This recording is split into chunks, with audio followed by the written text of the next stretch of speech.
Oh no, where'd the intro go? Cannot have that. Clap your hands, everybody, and everybody clap your hands. We lambda, lambda, lambda, and omega move. And we've come here on stage tonight to do a show for you. We got a rockin' rhythm and a high-tech sound that'll make you move your body down to the ground. We got Poindexter on the violin, and Lewis and Gilbert will be joining in. We got Booger Presley on the mean guitar, and a rap by little old me, Lamar. We got Takashi beating on his gong. The boys and the moves are clapping along. And just when you thought you seen it all, along comes a lambda 4-foot tall. So worms will come on out here on the floor, so we can work our bodies like never before. Break.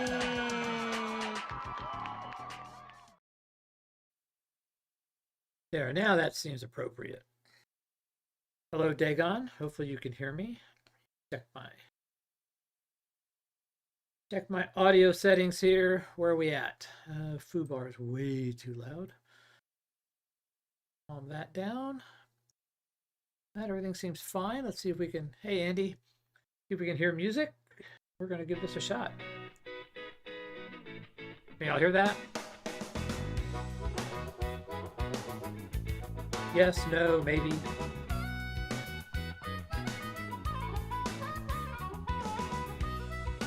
Hey, Zay5.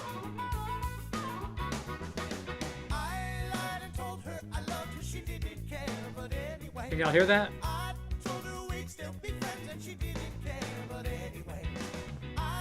Let's see how John's audio is tonight. Here we go, people. Rolling the dice. Talk lowly. Are we okay?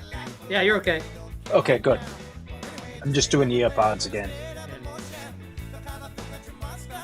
Here we have an excited Harry. Hey, Harry. Glazer after watching the Mariners one win away from the World Series. That 15-inning game was brutal. Yeah, that's almost 2 full games. Well, you know, they did 18 innings in one playoff game. Well, you guys are like freaking like punctual. It's like wow, it's like a. Hey, 7:30. What's up, guys?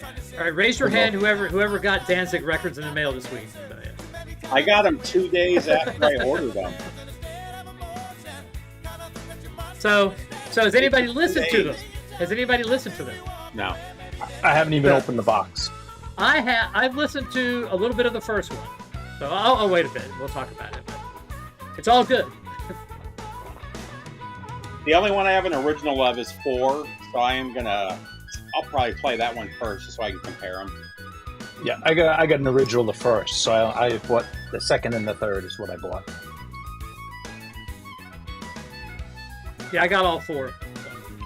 Hello, Darren. Hey, Andy. Evening, Sam. Andy, they put out that it's going to be direct from Universal only, at least for the next couple months. I heard people say that like in 2016, independent stores will be able to get them sometime in 2016 , I think. 2026? Yeah, 2026. 2016 was, yeah. Going back in time, we're going to do that, yeah. So I didn't even have to get a drink. So you know it's free shipping. They were $27.99 free shipping. So if you bought it at the store, you bought it in the mail at the same price. So I'm going to show the box they came in, man, because I'm going to go get that. Yeah, they packed them great. David, Stefad, John, Dagon.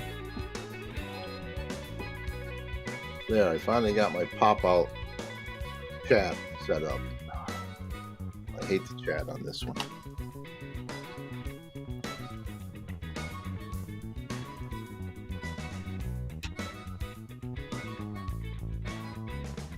So what is this, Danzig? Is it a box set? No, it's the first individual. 4 records, the first 4 albums. But this is a big. So this is what they packed it in. So this is a nice frickin'. Let me get this out of here. And they did the egg crate. Yeah. Yeah. They packed it really well. Nice. I mean for like records that cost like what, $25? I wish Rhino did that for their $50 records. Yeah, I know. I was like, oh man, I was impressed with that. So yeah. I just got a Rhino high fidelity monkeys, and it came really well packed. Oh, did they get better? I think they've upped it a little bit. Yeah, the thing with these Danzig records, they've been out of print for years. Only I mean they go for $300. Yeah, they're super okay expensive. condition, yeah.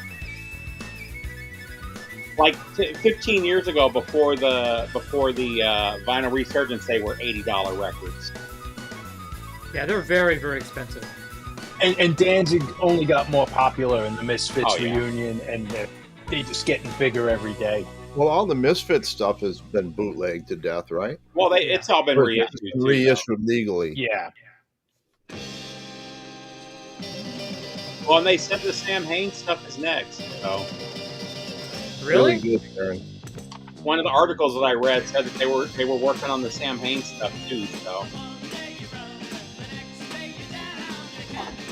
Not mourning where I am.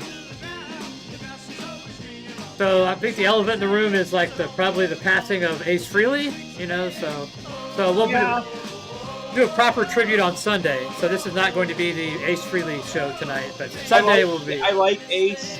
I love Ace, but it's like Ozzy. We knew it was time. He's been sick for a long time. He's drinking in the drugs for decades, you know. But he fell. Thing with him hitting his head and getting brain bleed. I think it's a little different than Ozzy because I knew Ace first. You knew Ace in first, second grade, you know, like for my age. I love that I was watching a video of him today, though. It was all interviewed with him, and what I liked about Ace is he was like a working class guy in the group, you know. And every time they interview him, you look at Gene, and Gene's just like rolling his eyes and cringe at everything that Ace is saying. And there's a video of like 15 different interviews where Ace is talking, and Gene is just like making faces the whole time. Well, that Tom Snyder interview is a classic. So. Yeah, that's the epitome of the personalities. But you know, like he was worth like less than $1 million, and his house was foreclosed on. He wasn't doing well financially. You would thought he'd had more money. Yeah, well, I mean, he sold his rights for anything to Kiss like years ago, I think. He took a payout so they could use his. I know he did a payout so they could use his costume, his or whatever, his identity. So him and Peter Criss both relinquished that. In their last bunch of tours, he was on salary. Yeah, he was also a decades-long drug user and alcoholic, and you know, he really did nothing from, let's say, Dynasty till, I mean, you had Frehley's Comet. They didn't make a ton of money. They put out an album, an EP, toured, opened, you know, but they weren't making a lot of money. And that's basically all he did. They were playing clubs. The tours, it was usually like maybe 300 or 400 people at the most. You know, it wasn't like. But they were playing clubs. In before Frehley's Comet, his name would pop up when I was a kid, like on Long Island. And like he'd just play local bar, like there would be. I've told this story where we opened for them in Dallas at the basement. You know, we're all yelling at him, "Hey, Gene's calling. He wants to get the band back together." You know, yelling at because they were being dicks. You know, so. But yeah, he was playing clubs. You know, a small club, not even a big one.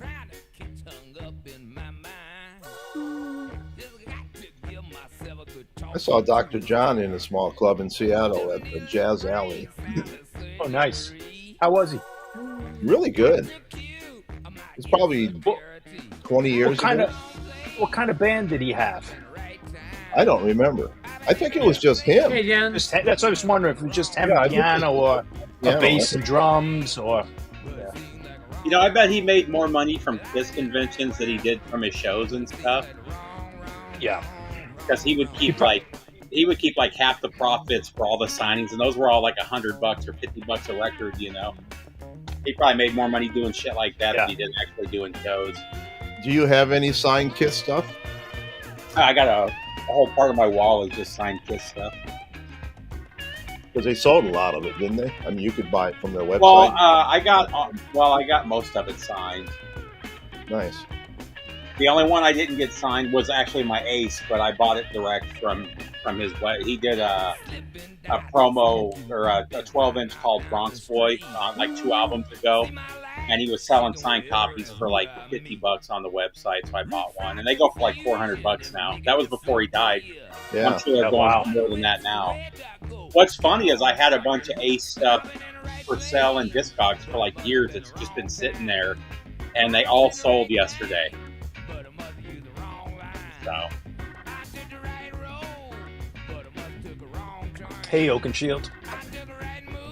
The song reminds me of Dazed and Confused. So.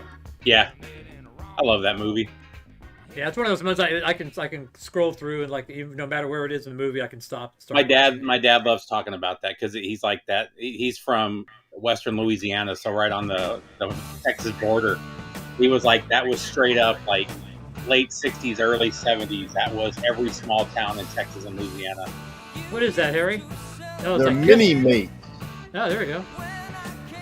I should probably put this on eBay now, huh? It looks like I tried selling it before, it didn't sell. Like little Lego guys, huh?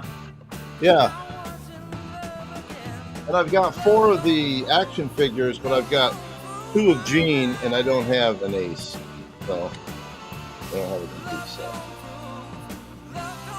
I don't have any Joe Tex or the Sexolettes. Yeah. I've got the little Funko Pop of Ace. But I don't have anybody else from Kid. If I have no Joe Tex. Is this going to be? Is this a one-hit wonder night? You know, when I put this on, I'm like, well, what if Harry's there? I bet he makes a comment about one hit. I bet. That and happy birthday, Patrick. Happy birthday to you. So yes. Happy retirement. Are you all done? Couple of meetings, or are you done? 5 o'clock today, man. I could no longer get it on my email. I couldn't get anything, and it was like I was like going, all right, it's done. What are you going to do with all your free time? What he's doing right now? I rode my bike. I rode my bike for 2 hours today in the middle of the day. I've gone the last 2 days. I've got every record that I need to either rip or sell. I went through them and put them in and categorized them right. I need to rip these. I need to clean these, sell those. Are they worth anything? Do I want to just give them away? You know, stuff like that. I auditioned like little bits of them to see if I liked them. You know, a lot of stuff that I purchased from that collection. But spent a lot of time doing that. You know, so I can cleaning up my record room. So yeah. Nice. It's going to be a process to figure out my time, but you know, I'm sure I can figure it out. You know? There's a record show in Seattle Sunday if you want to come up. No, I have a record show here to do Sunday. One of my favorites. Is your wife retired? Yeah. Well, she does a college consulting. She does like you know, if you want to get your kid into a certain college, she helps, gives you direction, that kind of stuff. It doesn't just take money? No. No, you got to get them a fake sports scholarship. There you go. Yeah. If your kid's like a super athlete, yeah. But if they're not, you got to like do the extracurricular stuff and write a resume. What's hilarious about that though is they bust all those actors. Oh yeah. Well, the funny thing about that is rich families like have been buying rowing scholarship, and so one of our good friends, she actually used that guy to get her kid into UC Monterey Bay, and he was not a good student. He should not have gotten. But what I'm saying though is, rich families have been buying off schools since day one, and it's never been an issue. You know, they build libraries and stuff to get their kids. Yeah. They gave me money and told me. Hey, Randy. Hey, Randy, how's it going? Hey, I was watching a little bit of your video just before this, Randy. Yeah, I saw you had a video out. I haven't looked at it yet because I don't have time. Sorry about your tigers, by the way.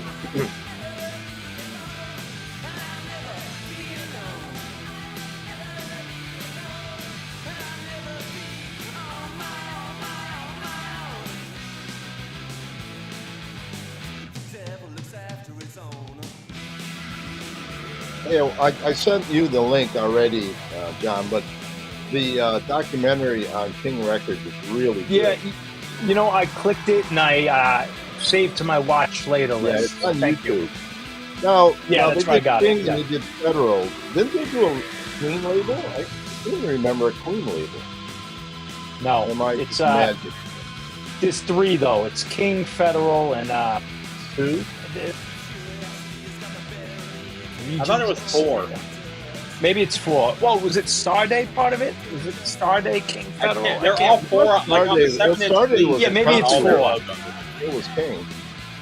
Yeah, I've got one of their 7-inches that has all the logos. Yeah, I have that too. Darren I'm trying to King think. had a Queen label at the beginning.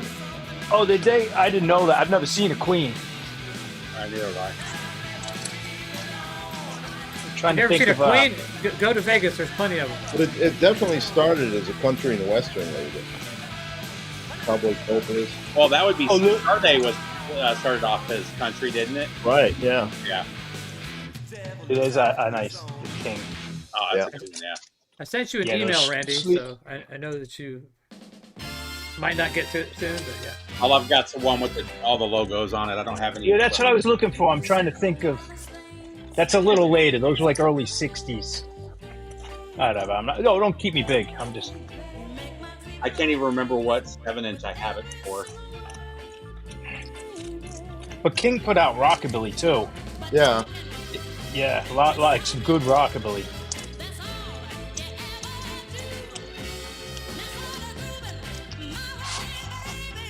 Well, I ended up going back with this one, Patrick. I returned that other, the new version of it. Uh huh. It didn't sound right. Yeah, I've heard there's been some issues. So. The highs were off, and I was getting distorted on the left panel. And as soon as I hooked this one back, I put this one on there. It sounded amazing. Actually, I think my other needle was kind of worn out because it sounds 10 times better. I mean, I've had that needle for 2 years.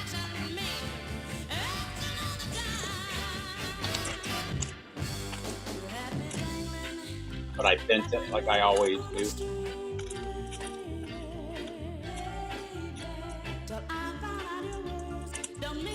Oh, I can't find any. This is the first where John can't find something. It's like it's never ever happened. Because I'm looking by label, not alphabetically. Yeah. You don't really file your records by label, do you? No, I said it. Yeah, that's why I can't find it. Oh, okay, And it's just all the R&B and doo-wop is all mixed together by alphabetically. I think he's just looking for one that might mention King. Do you know the one that had the 3 or 4 labels on it? Yeah, Federal. Yeah, no, I'm talking to Randy. Yeah, I know you know. I'm just. Randy's probably got one. I think he has a sure 640 he does. SLC. Do you have a 740 SLC? Is that the one you have?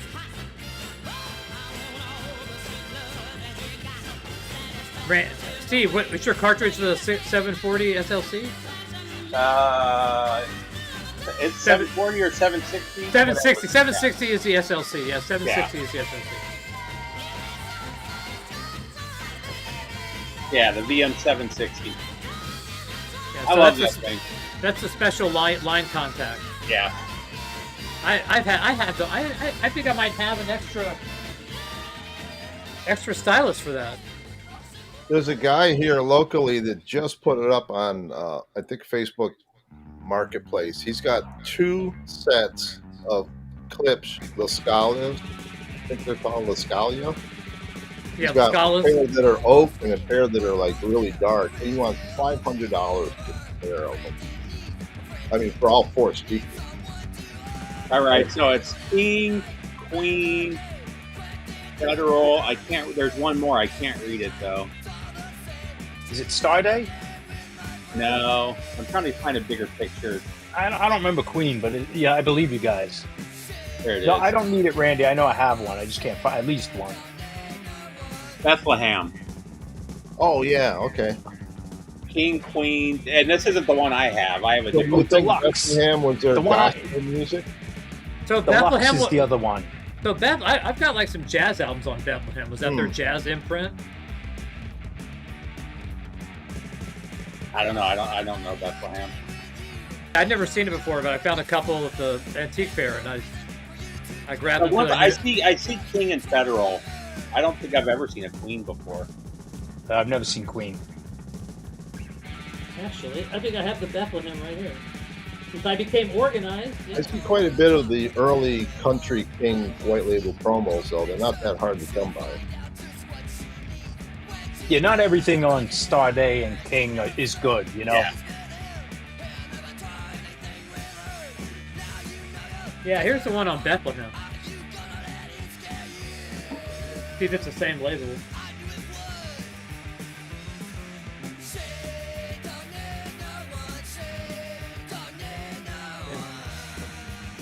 Oh, yeah, I don't know that First label. time I've Yeah, I've seen never that. seen that.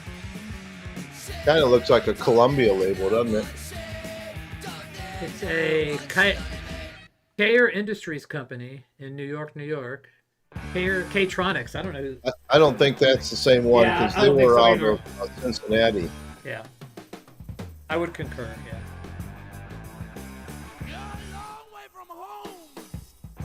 Wasn't the early George Jones stuff on Star Day like the earliest stuff?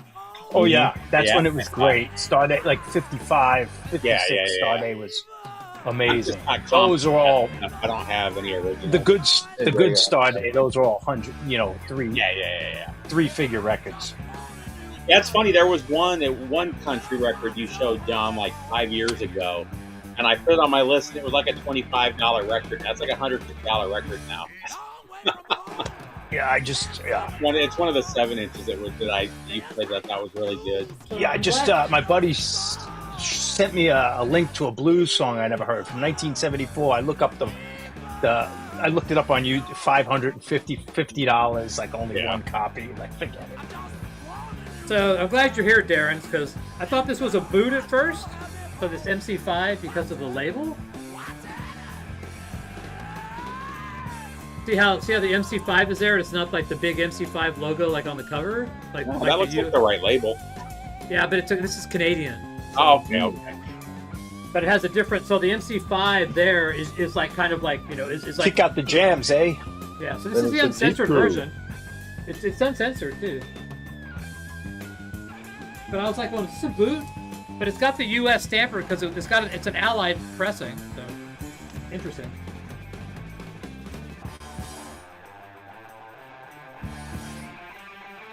This record is so good.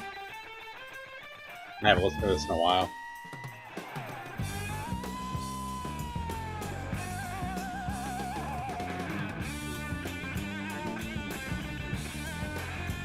Killer track, man.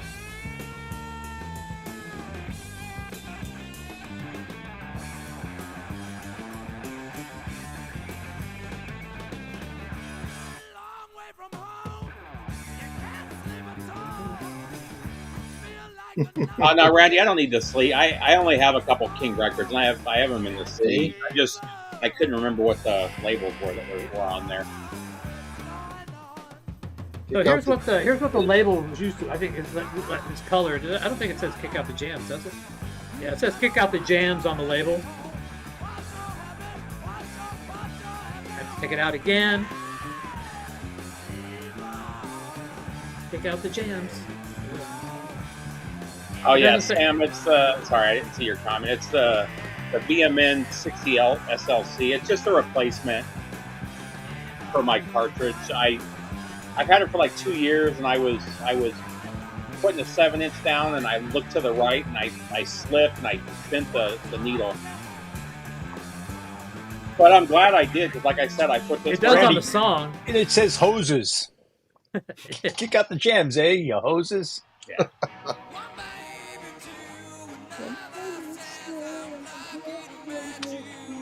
So is it true that hosers came from the people that had to go out and hose down the hockey rink? I never I knew think it's a that. penis They were reference. hosers? I don't know. I only know it from those Yeah. two guys.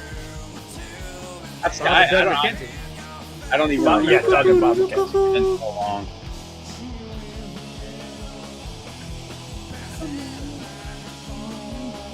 It's a great live album.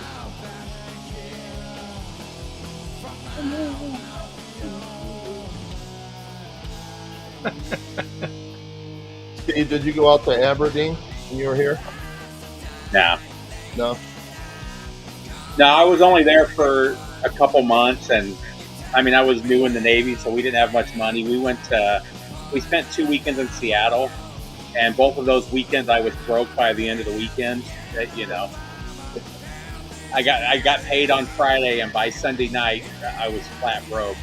But we got to go we saw Super Suckers at the Moore Theater.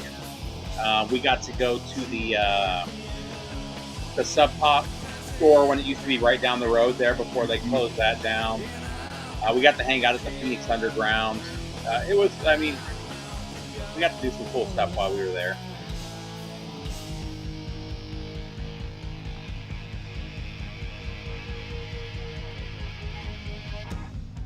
Had I not been medically retired, I actually had orders to go there. I would have done 4 years there at Whidbey Island.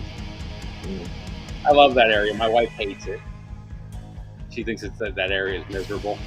I think we're in one of the nicest part of the country. Oh, one, and you know, people talk about the rain, but the mountain range knocks out most of it. So like the whole time I was there, you'd get that mist where you weren't really wet, you know. But it's actually gotten less. I mean, each year we get less rainfall and more sunny days. Like we've been in the 90s for a couple of years now in the summer, and we never used to hit the 90s. The only bad thing is when I was there in 96 or 97, you know, we'd go out crabbing, and you would throw out 2 pots and come back with like 15 crabs. And I went there in like 2005, 2006. And the natives would go out right before the season started and like strip the water so there'd be nothing. So you go out there with like 10 pots and maybe have like 3 crabs you could see. The rest you have to throw back because they were too small or they were females. So, and fishing, the wildlife, the state wildlife was seeding the pond or the lakes because again the different tribes would come out because they don't have to follow the state laws. Yeah. So they'd come out and just empty everything out right before the season started. Hey, Corey. Hey, Revs. Hey, Mick. Happy Friday. Hey, Bobby. I loved it out there though, right on the ocean. What's up, Bobby?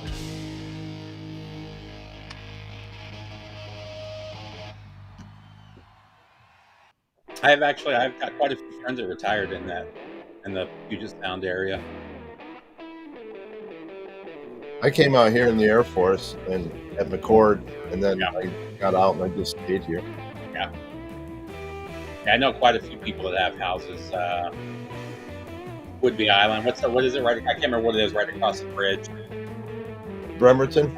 Yeah, Bremerton. I know quite a few guys that retired there.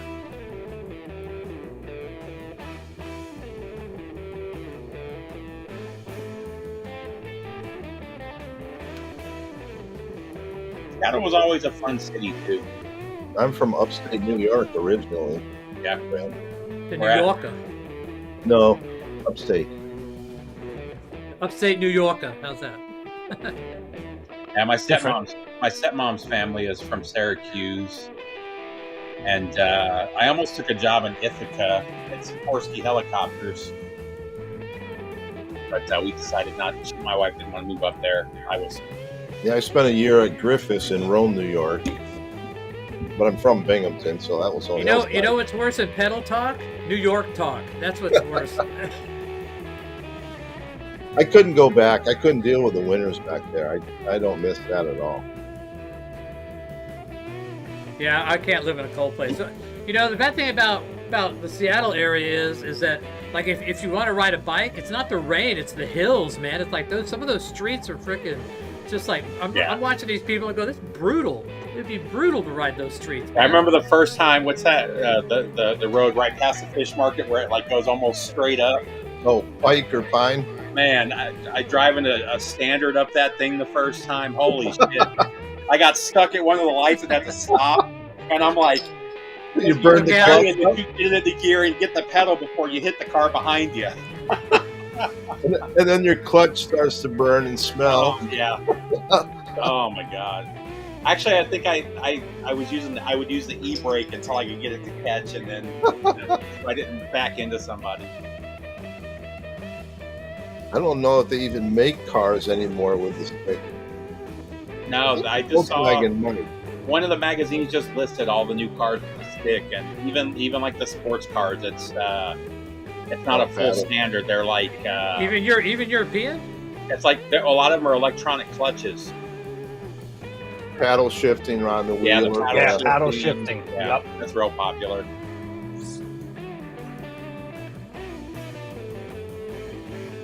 You know the Super in Fast and Furious. Well, I had one. I had a red one from '93 until about 2010, I think. I had a GTR in Japan. Oh, those are nice. That's it's the best car I've ever owned. It was so much fun. They're fast. Yeah, I put like 5,000 into it, got it to 500 horsepower, and that was a blast. I almost wrecked it the first day I had it. It's got they have 4-wheel steering, so the back wheels, you can't see it, but the back wheels turn a tiny bit when you make a hard turn. And I didn't know, and I was making a sharp turn, and I almost oversteered right into a bus. Takes a while to get used to.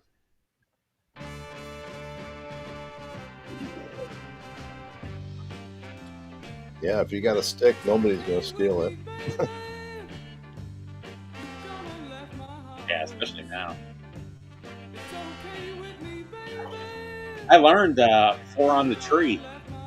Oh, really? You'll never see one of those again. I just picked this up recently at a used store, local store, and I've never seen this. It's Christmas time again? Stack Christmas album. What is Albert King doing? He actually does, he's on here twice. He does Christmas Comes But Once a Year, Santa Claus Wants Some Lovin'. Huh. That's awesome. I haven't listened to it yet. It's too early. I can't listen to him yet. I can respect that. And then, does anybody know this band? Yeah. Are they any good? I got it because it was a steal. They were a California, like 50s retro band in the 70s. As John would say, they're third tier. Well, no one was doing it back then. It's almost liner. like it's like a step better than Sha-Na-Na, you know. Oh, a little more like guitar oriented as opposed to like the doo-wop, get a job stuff. But get a job. Hey, Jack. Mr. Flame and Groove. I have that album too, Harry. That'll never get played. Yeah, it'll never get played again. But why do you keep it? I don't know. It's historically important. Why get rid of it? You know, for what? So I get $4 for it. You know, you never know. I might. I don't. You know, it's not like I don't like it. It just.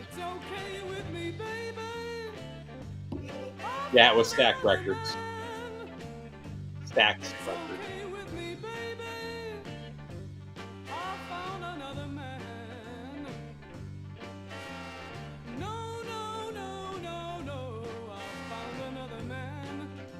That's cool, Randy.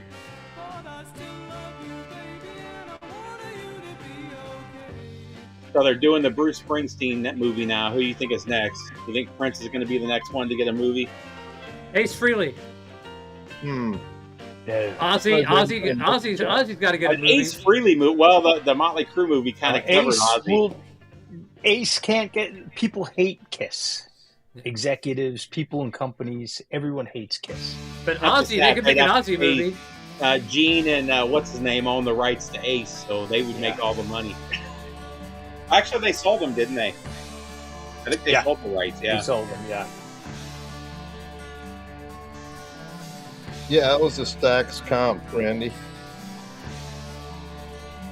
The later label. I always liked their logo. I went to the Stax Museum. It was really interesting. Lucky Man.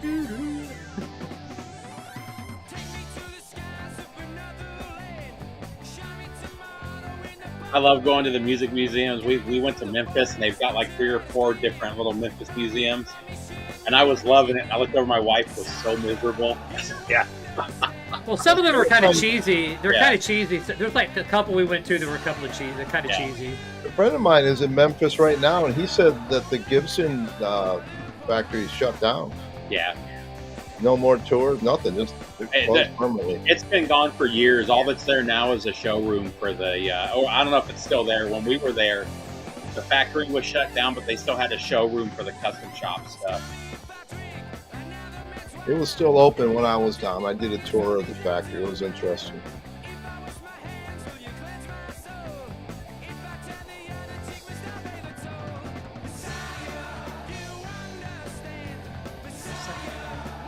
Actually, it was we went right after the pandemic, so right after the George Floyd stuff. And man, my wife, we felt so uncomfortable at the Martin Luther King Museum. We were like the only white people, and people were like staring at us. I was like, oh my god.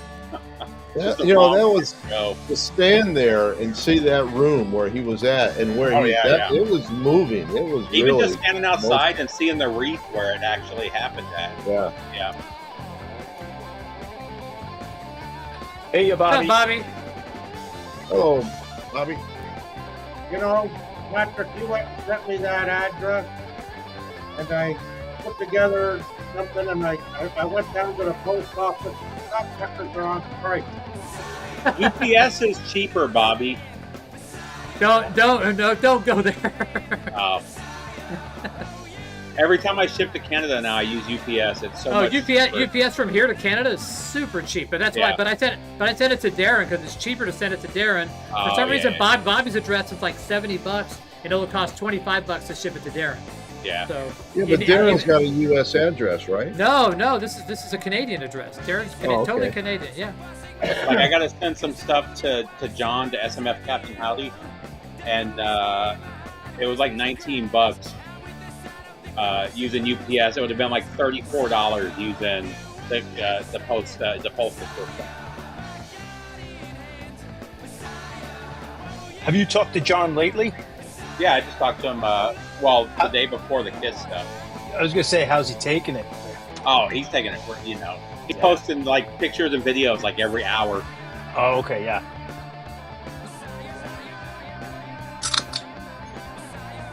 I mean, he's got Ace tattoos and he I dresses know. up for Ace in the tribute band that he does.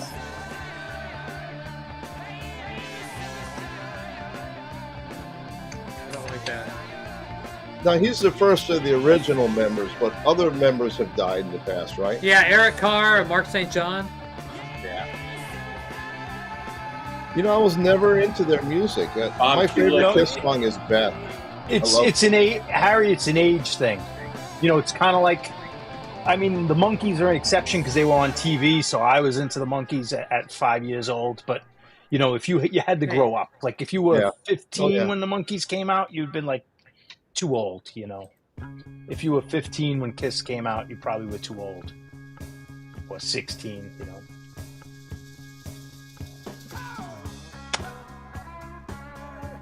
Still need this fucking record. This has been one that has completely eluded me. It's prohibitively less expensive to send to you, Darren. So, and I think I sent like 15 pounds of records. It was a lot. Oh, I need a beer.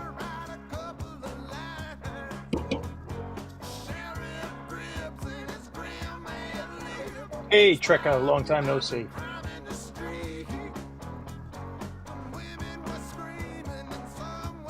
I tried to order the Perfect Age, Frank. Hey, Frank. what was that we were listening to? Shit. Starts with a V. That Virtue. Yeah. I tried to order it from Shadows Kingdom. no, it's the Greek one. No Remorse Records. Oh, No Remorse. Yep. Yeah, they canceled my order because they're not shipping to the U.S. right now. Oh God, I don't understand what's going on with all that. I just can't figure out why they're doing this. Well, what sucks is the European post offices have been jacking up the prices since the pandemic. I mean, hey, they're blaming Trump, but they've been jacking the prices. No, there's no tariffs on records, but they're adding some sort of tax or fee. I don't understand. Are they just putting it on everything that gets shipped, and they don't care if it has a tariff? I think or not? that's it. The thing is, they don't want to have to stop and figure out what the tax applies to and what it doesn't, so they're just not shipping anything. But their systems scan everything and do it. It's not like they have to manually figure it out. You know? Yeah, but they don't know what's in it. Well, when you do the customs forms, you fill all that stuff out. There should just be a code, like tariff-free, like tariff, you know. Yeah. And then you you put the item number, like the type of item it is. Yeah, there's a code for the type of item. The code, yeah. It tells them what it is. Informational I forget what it's called, informational media or something. UPS is loving it though. They're making billions of dollars because of it. Because now certain countries you can only use UPS or DHL. So They got to sort this out. It's ridiculous.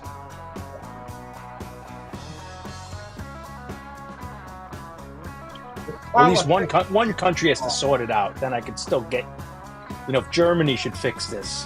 Because we're going to Japan next month, and I'm thinking you can still ship to Japan. I just got something from Japan, so I can ship records back to myself from Japan without any issues. Yeah, I just got a record from Japan like a month ago. Okay. The only thing that sucks about Japan, and this is from the pandemic. This has nothing to do with what's going on now. Japan used to have like a media mail back in the day. It took like a month to get here, but it would be like $10 US to order something from Japan and have it shipped. Is that the SAL? Is that the SAL service? Yeah, whatever. It took forever, but it cost almost nothing. So, and the pandemic, they stopped and they never brought it back. I have an OG one of these. This is like from 5 years ago. Oh, they haven't changed, yeah. So and it only has like 100 hours on it. So if you're looking for one, let me know. Yeah. I love this record, so I'll use it. It just didn't track as well as the microline for me. So I like the sound of it, but it just didn't track as well. Yeah. Yeah, those micro lines track. I was actually, while I was waiting for this to come in, I put the red. They don't make the black micro line anymore. It looks cheesy in red. It looks really cheesy in red. Well, and it's not the same. It's not the same micro line because they had that was the one that's like $250. The black one was the one that was like $600. It was a different cantilever and stuff. I bought the last 8 of those in the world, by the way. Yeah, Trekker, we know Barren Cross. We have records by them. I know Steve does. Barren Cross is a Christian band, isn't it? Yeah, but they're good. Yeah. They're good. Yeah. Yeah, I think I've got all their records. I think I only have one, but it's good. It's good. Yeah, their records from the 80s are fantastic.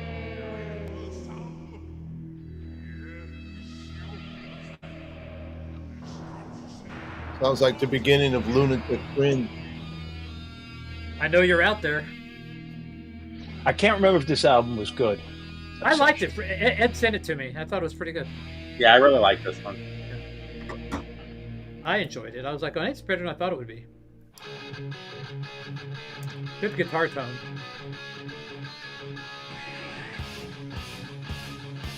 Sounds like a Peavy or something.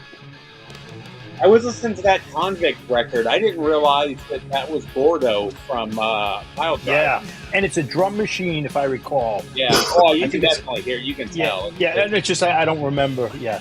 It's pretty mediocre. It's not bad. It's not great. Yeah. Yeah, it's great for what it is. It's part of that metal exploitation, fake band. What's weird though is I didn't realize Pile Driver was so late. I thought that was in the 80s. It was like 91. No, Pile Driver was 85, 86. Was that their second record then that was like 91? The second one was still 80s, 87 or 86. Yeah. What am I looking at then? No, yeah, that was around. I bought that when I bought Impala from Minneapolis. Oh, yeah. If you remember that band, they look kind of cornball, but there were two crazy covers when I didn't know much about metal besides Iron Maiden, and those ones were regularly around. Yeah, what was I looking at then? This brother was from 91. Yeah, this says 84. You guys know this one? I'm giving this to Uwe because Herman Redball. That's the Scorpions drummer. Yeah. Yeah, there's a copy of that at my local record store right now. You couldn't give it to a better home than Uwe. Yeah. Not the greatest lyric writer of all time, but yeah. Herman Z. German. Promo gold stamp, so he'll like it.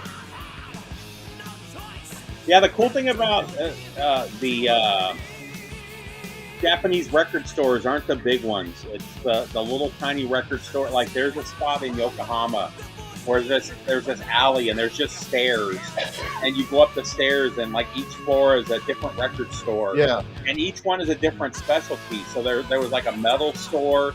There was a bootleg store that was just bootlegs of every genre. There was a jazz store, but the metal store, there was one there's that was all stuff there that I've soundtrack. still never seen anywhere else other than that store, you know? There's one store at least that is nothing but Beatle records, Oh, yeah. and I've got to go there.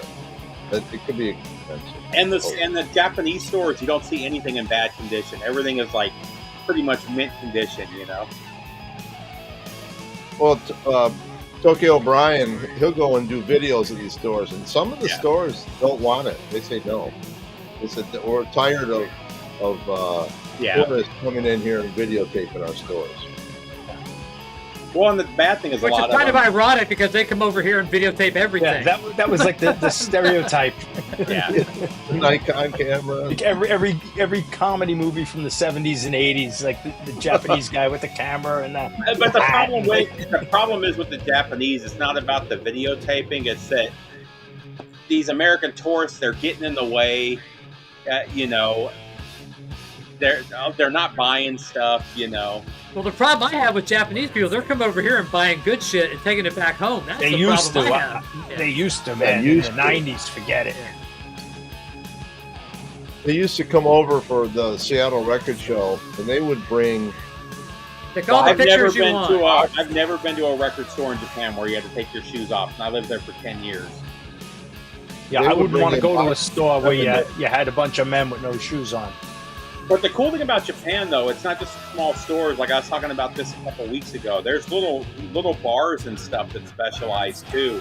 There's some cool videos. There's a bar in, I believe it's in Shin Yokohama, where it's a little old lady and the walls are just records, and she'll play whatever you want. Yeah, Your know, Yokohama mama? basically. Yeah, the Ventures were the biggest band there. I know you know that, Randy. But that's why they were Those the most. Japanese people, they're serious collectors. When I was, Oh yeah. When I was a book collector, and I collected, John Steinbeck was one of the authors I collected his first edition, and he's fairly expensive. There was a guy in Japan who used to fly to Frisco, L.A., Vancouver, Toronto, Montreal, England, all over the world just to collect John Steinbeck. And he hated my guts because when I started collecting Steinbeck, I cleaned up all of the good stuff that was here in Toronto. So for a couple of trips, he was coming to Toronto and asked who the guy is buying up all the John Steinbeck stuff. But when I sold my collection, years ago, I had to write, and he was one of the guys who bought most of my very expensive John Steinbeck books. He was pretty serious, and he was telling me that they got all kinds of guys in Japan that are very, very serious collectors. Right? I'm thinking of taking one of my butcher covers to see if I can do some trading, because I don't know how common it is over there. It's worth a shot, Harry. Yeah. I always take a few things to trade whenever I go someplace. I try to sit there and go, okay. You know what you take to trade in Japan? Go to the thrift store and find some old Levi's jeans. That's like the number one They thing took you them can all. trade there. They Yeah, took them all. I did that in Jamaica. I traded that for a couple of pairs of jeans for a pot.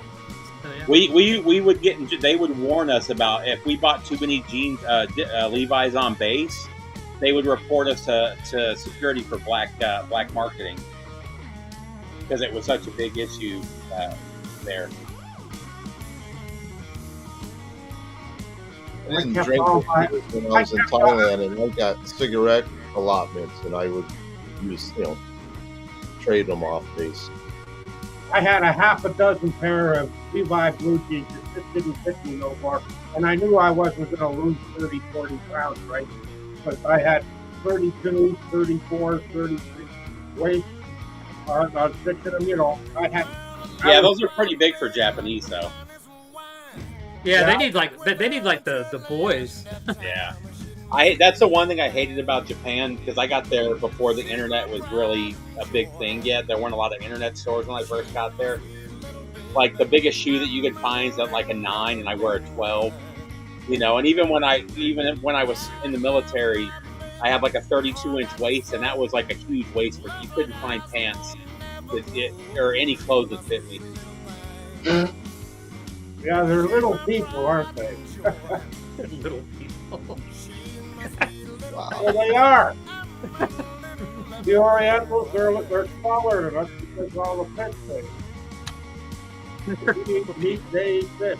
It's a proven fact. What are you laughing about? Tell that to Ichiro and Oshani. They're not little. It's not the content, Bobby. It's the delivery. Or Otani, whatever the hell his name is. The Dodger guy. There's always differences, right? Like, I mean, you look at that Chinese basketball player, Yao, or whatever his name was. Yao Ming? Yao Ming. That guy was like over 7 feet for Christ's sakes, right? Yeah, but he's the only Frank one. has beat. He's the only one in all of Asia.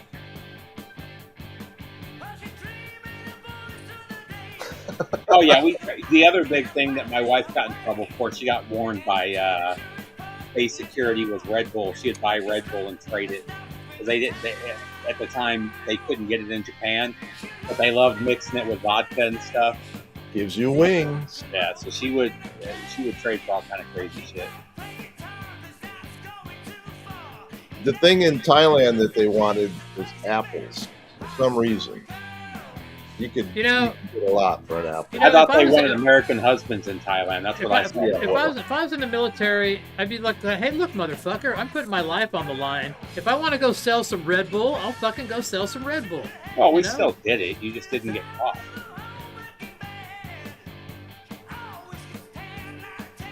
So basically, it was kind of like a Beatles box set in Red Bull. You know, people would come in and just buy up all the Red Bull. You didn't have anything left for anybody else. You know, they should have just like Beatle box sets. You know, limit Red Bull to 4 a person. You know. Japan is funny though. There, you know, a lot of Americans listen to different kinds of music, and a lot of us collect all kind of stuff. They're a lot more specific about what they collect. If you're into blues, you've got like 200 blues records. You know what I mean? You don't see a lot of guys like us that have blues and rock and metal. And I'm into metal and reggae. Yeah. Okay. Hey, can we hear Johnny Kidd and the Pirates? Please don't touch. Yeah, hang on. We're gonna do the we're gonna do the Danzig deep dive. So all right, so don't play it. No, I'm not gonna play it. Well, here's what I'm gonna do. Don't show it. Don't show it. I'm gonna show it. So this is the cover the logo. This is the first album, right? So is that a hype sticker on the front? Yeah, that's a hype sticker. Yeah. They originally came with hype stickers like that too. So here's the bad part is it came in this cardboard kind of paper sleeve, and it was really dirty. The record was. The first 2 have these. They recreated it, but they should have put them in like a nice inner instead of like put them in here because they were very dirty. So there's the packaging.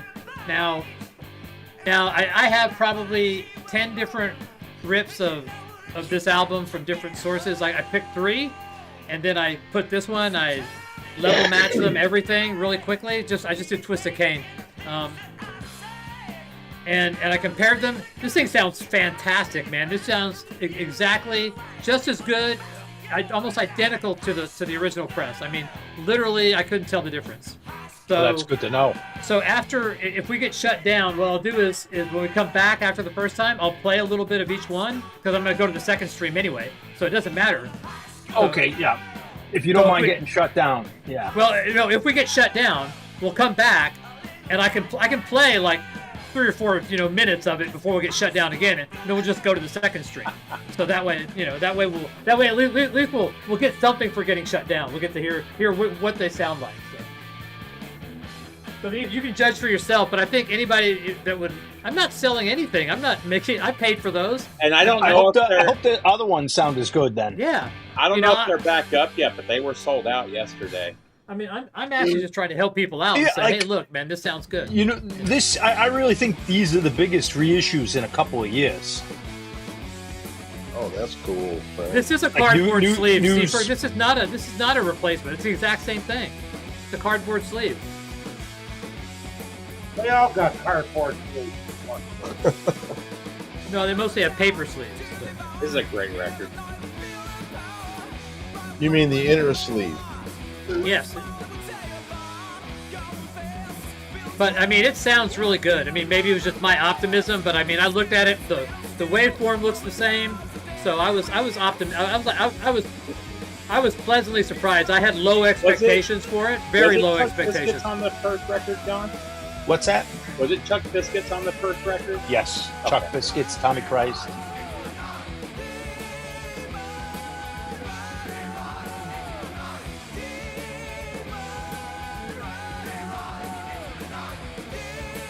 Oh man, I went to see Gamma Ray or Gamma Side on Monday. Dude, they were fantastic. For having played in 35 years live, they did a killer show. But they had 2 local death metal bands open for them, which made no sense. The first one was like guys in their 40s, and it sounded like 15-year-olds in their garage. The drumming was so bad, and like that might be good though. but it was like the way Yeah, I I know. sounded like a month into drumming. You know what I mean? Yeah, I know. Yep. And these guys are playing with 2, known bands, And the second band was a little bit better. But then the band they're touring with, which makes no sense, is a band called Black Mariah. And it's cowboy black metal. So they're like dressed in the full Texas, Wild West. It's Dallas bands, But, Yeah. and What was that band that did Cotton Eye Joe? I don't mind. Oh yeah. Rednecks. Is that what they're called? Yeah, Rednecks. I think like a cowboy metal could be cool, but the black metal, it just didn't make any sense. It was really over the top gimmicky. Like the guy had like a noose around his neck, and it was so silly.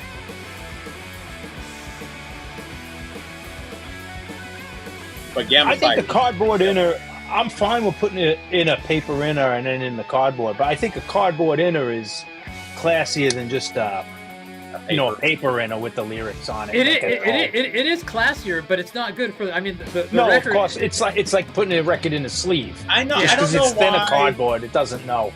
I don't know why the UK style sleeves never caught on here. That had the wax on the inside. Yes. So those were like the perfect sleeves, Because they cost more, and record companies are Maybe that's why the UK jackets were so flimsy, because the inner was more. Yeah. They had to skip somewhere. And, what was the front were all coated. What's that? Is that what they were called? Rednecks? Yeah.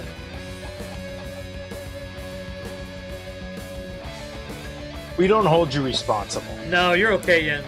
You're okay. I blame you 100%. I'm not responsible for the Eagles. I blame Canada.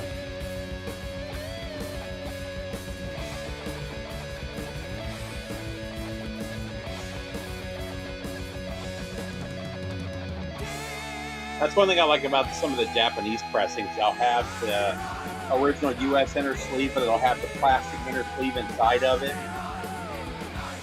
Well, is the Japanese ones that are in the circle? It's like a square to the. Yeah, but sometimes they're outside of it. Sometimes when you open it, it's inside the American style paper sleeve. Yeah. But it'll still have the plastic on the inside to protect it. And it'll always have the wrong lyrics, but Yeah. Oh, that's the best right part. lyrics. Yeah, that's the best Oh, part. that is the best part. Or they're misspelled. Yeah. They got a UPS store about 2 miles from me. I'll check them out. Big storm coming, Bobby? Yeah. It's raining right now. Raining pretty hard, actually.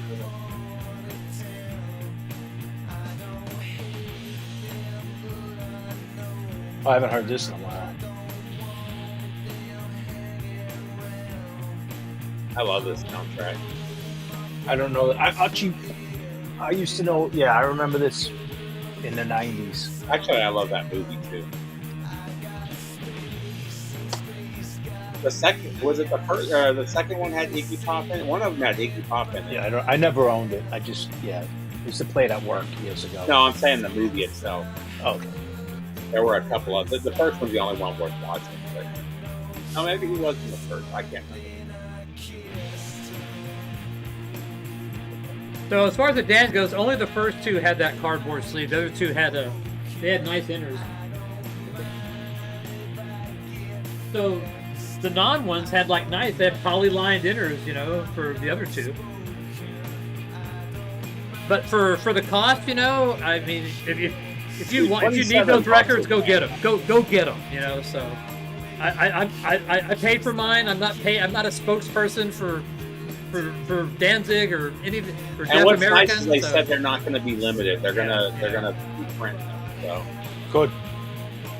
This is a perfect example of a reissue that's necessary. Those records could go silver. I mean, they'll sell a ton of those records, man. If they get them distributed in like the Newbury Comics and the stores. Well, they already said they are. They just wanted to do direct. But I mean, I think this is. I mean, I know I'm partial because I like the music, but I think this is one of the biggest reissues in a couple of years because all the other reissues were either esoteric or there's something that were reissued multiple times. Not just that. This is something we've been trying to get reissued since the album came out. You know. Yeah. This is a perfect example of need. And you know, so we don't need more Doors albums. I mean, or Jimi Hendrix albums. This is an album that if you bought all four, it would cost you close to $1,000. You know, and you know, it's like people want them; they're necessary. You can't get them. There's so many young kids, that newer generations of fans that love the Misfits and Danzig. Yeah. You know, so this was where somebody found a need and actually did something about it. Records that were out of print that were costing a crap ton of money. They did a nice reissue, affordable reissue. They're not $100. They're not one steps. $30. They're not even $30. Yeah, they're packaged. They're shipped nicely. So yeah. And what's crazy is, I mean, these are records that people wanted so much that even if they were $45 a piece, I would have ordered them just as fast as I ordered them at $27. You know. But yeah, this was what I would consider to be a reissue done right. Now, is this going to affect the value of the originals? Who cares? I doubt it. I doubt it. This is. Guys, there.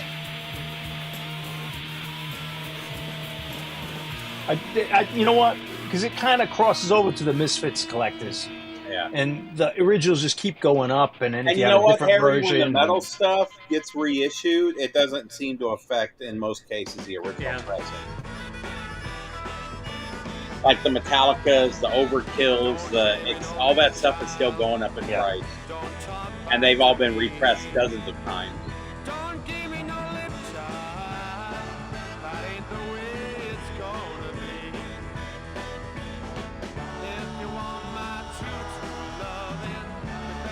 Speaking of first pressings, I picked up like a near mint first U.S. pressing of Nevermind the Bullets yesterday.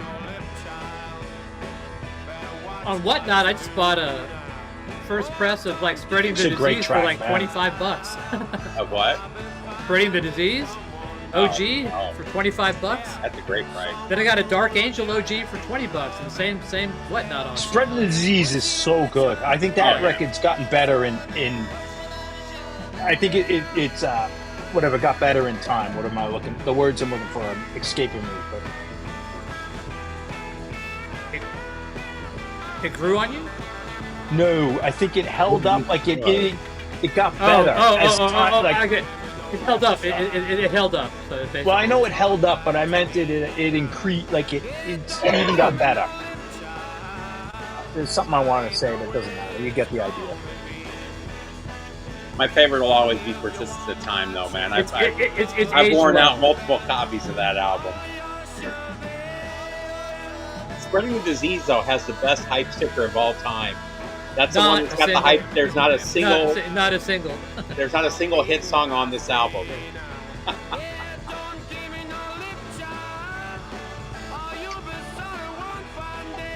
I could see Bobby at some time in his life telling somebody, "Don't give me no lip." I can honestly say I can picture Bobby not telling someone, "Don't give me no lip."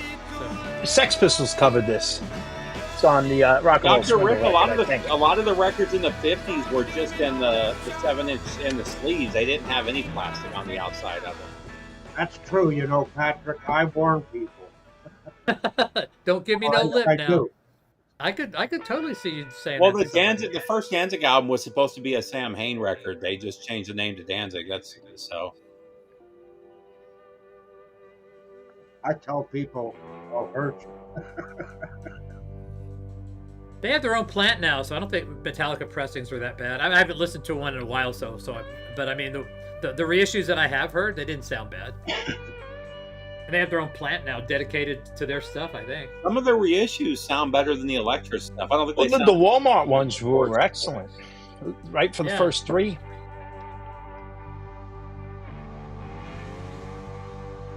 When they did the reissues, what was it, 4 or 5 years ago? The Black Album, I have an original European pressing. It's the original sounds a little bit better, but not much. Hey, Randy, are you still here? Do you know of a band called 617? I think they're from Michigan.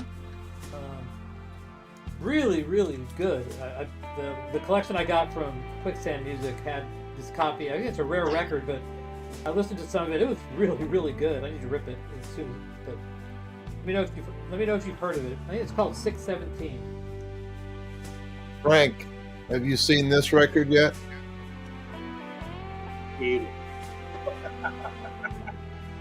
Is it the Beatles? Is that Abbey Road? Is that what it's called? Yeah, Fine. it's a Target exclusive on green vinyl. It just came out. Number Already hard to 750. find. Is that the only thing different? Is that it's on green vinyl? Yeah, it's a 2025 release. It's got a different plating or something than the 2019. How many copies of Abbey Road do you have, Harry? I was about to say that. I bet he's got I 30. don't know. maybe 9. Are you a completist now, or what? No, but if I see something I don't have, What you got there, Bobby? Is that your drug of choice? That's an original Beatles glass from 1964 that was sold here in Toronto. As you can see, it comes from Japan. It came from Japan. That's a cool glass. It was sent to me by Robbo, I call him. Right? You guys don't know him. He looks like Santa Claus. So, in case anyone doesn't know, LJ's wife posted on his page. Yeah, and that put was. up a little, I saw that. That was put up a little video. So if you want to know a little bit, if you want to go watch it, go to LJ's channel. It's very brief, maybe 25, 30 seconds.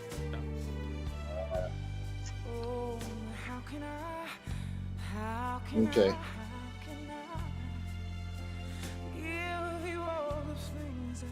What does auto-tune have to I do was with about to buying say, Beatles? what does auto-tune have? When they're mastering a record, they don't put it through auto-tune. Sorry, Frank. We're not making fun of you, but it just seems kind of weird. He might be thinking it's digitally altered one way or Now another. they did. They're not changing the digital, pitch on the singer. They did mess with the digital stereo on Yeah. those stereo, and man, it's hard to listen to in headphones. Yeah, I think it's called 617. Let me look, Randy. Hang on.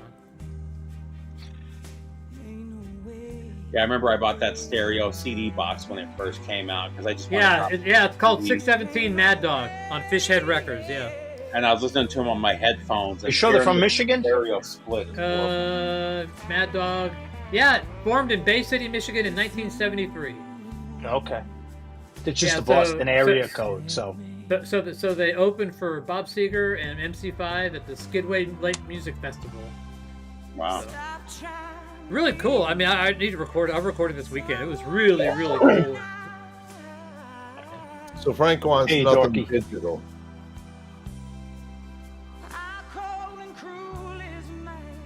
Yeah, the album's called Mad.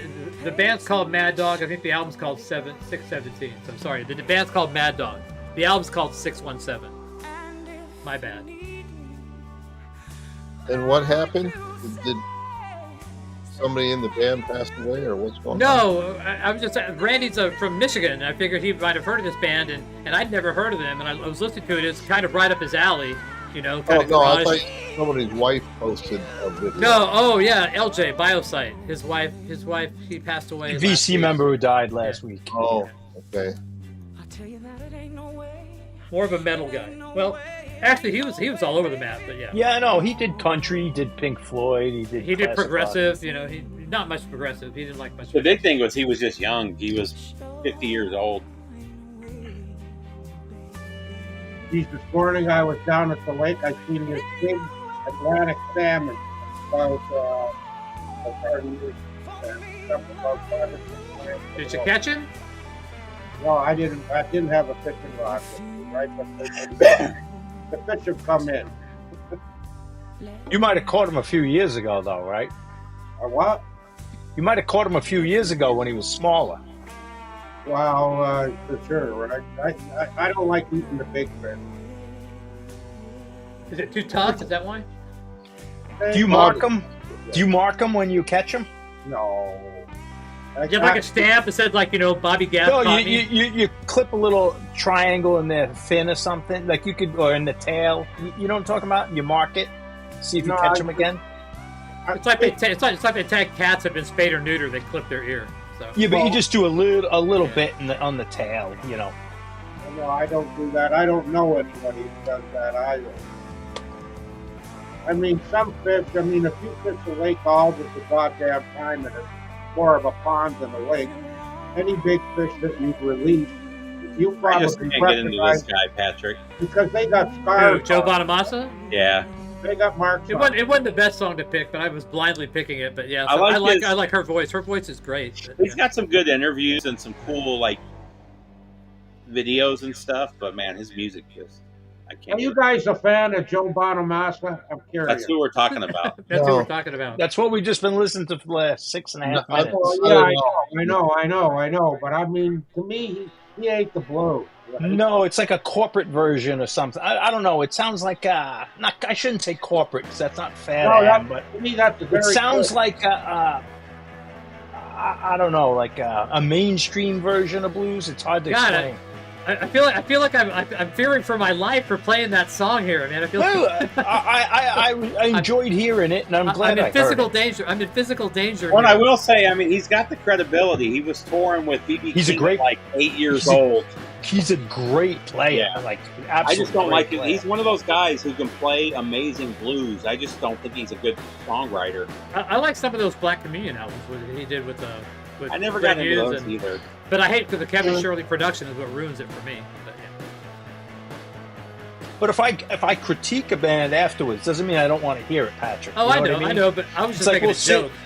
Like, think of like you were watching bad horror movies. I said, "Oh, that's ridiculous." Like that can't ever happen. Doesn't mean I don't want to watch it. I want to pick it apart. So I'm okay if Steve doesn't like it, but then Bobby chimes in like Mr. Blues, like, "Oh, I don't like this shit." So it's like all of a sudden the pitchforks are out. Anything that's not Howlin' Wolf or Muddy Waters is just gonna be crap. No, that's not true. There's a lot of really great blues artists. I mean, I'm not being serious. So, Bobby, check out a song about fishing. It's called Big Whiskers by Otis Gibbs. And it's a story song where he catches this gigantic catfish, but it gets away and nobody believes him. Doesn't Ray Stevens have that same song? So he vows to never shave until he can catch that fish again. Go on YouTube and watch it. Harry, then I'll send you one. I'll up you one. My favorite fishing song is Old Mossback. O-L-E, Old Mossback. Or is it Old Mossback? Jim Ortling, O-E-R-T. Steve will like it because it's new. I think it's Louisiana. It's a Louisiana rockabilly song, but it's about catching this mystical bass. Like, I'll send you it's great. Yeah, send me it and I'll send you the Jim Ortland. It's the greatest. My favorite fishing It's like Moby song Dick. It's like Moby Dick except about a bass. Mine is John the Fisherman from Primus. I love fish. Hey, what's up, Nick? The first sport I tried as a kid, although I was state when I was 3 and 4, and I actually played organized hockey. I started playing organized hockey when I was 5 years old. Well, that's all you had back then. You didn't have phones, rooms full of toys. And I thought you were a barber, Seafer. I thought you were a barber. Now you're like part of the fish and game department? Or do you volunteer or what? Yeah, on hatchery fish, they Clifton's in Ontario too. Do you have that, Pat? Do you have Suck on This from Primus? Probably not. I probably had it in that collection I talked about that I sold for like way too much, but Who does this song called "It Ain't Gonna Suck Itself"? no, I don't have it. All I have is like maybe Sailing the Sea. Never heard that one, Harry. Maybe I've never Frizzle heard Fry. that one. Play, Oh, no, I that's gotta not look gonna that work. up. Nah, don't worry about it. That's Primus actually my too. favorite Primus record, Selling the Seas of Cheese. I have Sailing the Seas of Cheese and Frizzle Fry. I have those two. Yeah, play Here Come the Bastards from Selling the Seas of Cheese. That was the show that Mike Watt got booed off stage. Really? It was a Primus show. Oh, he was horrible. It was so bad. Greetings, senor. Like there's Hey, Tony. there's a lot of times where even when the show Hey, is Nathan. bad, there's still redeeming qualities about it, and I still have a good time. Mike Watt was not one of those. Okay, Cracker sang that song. Oh, I remember the band. I don't know. Cracker, "It Ain't Gonna Suck Itself." I just remember their one big. What was their big hit? Cracker, The Distance.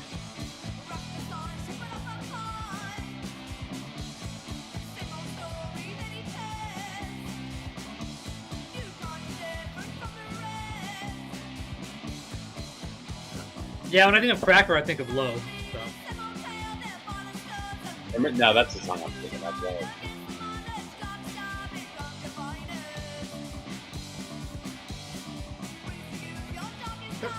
Be right back. Feel free to talk amongst yourselves. except What to about play the low a bottle- lot when I was DJing. That was always a big recommended a lot. Anybody know the Bottle Rockets? Hmm. I've seen them. $1,000 car. I don't remember the songs. I don't have any. I might have stuff on CD, but I think I saw them with 68 Comeback. Like this was in the early 90s. Sounds about right. They're kind of that lo-fi when like John Spencer Blues Explosion. I see all those bands, and I didn't buy the records for a lot of them. But were they Memphis Bottle Rockets? Where were they from? I don't know where they were from. Maybe Darren knows. Yeah, I definitely seen the Bottle Rockets. I remember the show. I think it was with 68 Comeback. Wasn't she like the singer this time? Wasn't she like a really good looking blonde? I don't know. It kind of. Do I have I think I have the album, but I might have this single. I didn't They even kind know of, they had an album. I thought they were just a single Did band. they have an album? I can't remember. They may have. But like, it's such a small picture, if I remember. Bottle Rockets. They were formed in Missouri and based out of St. Louis. I guess they did. Oh, that's a festival. Did they have an album? I thought they had an album that came with a single. You see, like this is the picture you can't even see, Oh, okay. and then you could barely make it out on this one. I might. Do I can't remember if I have an LP by then.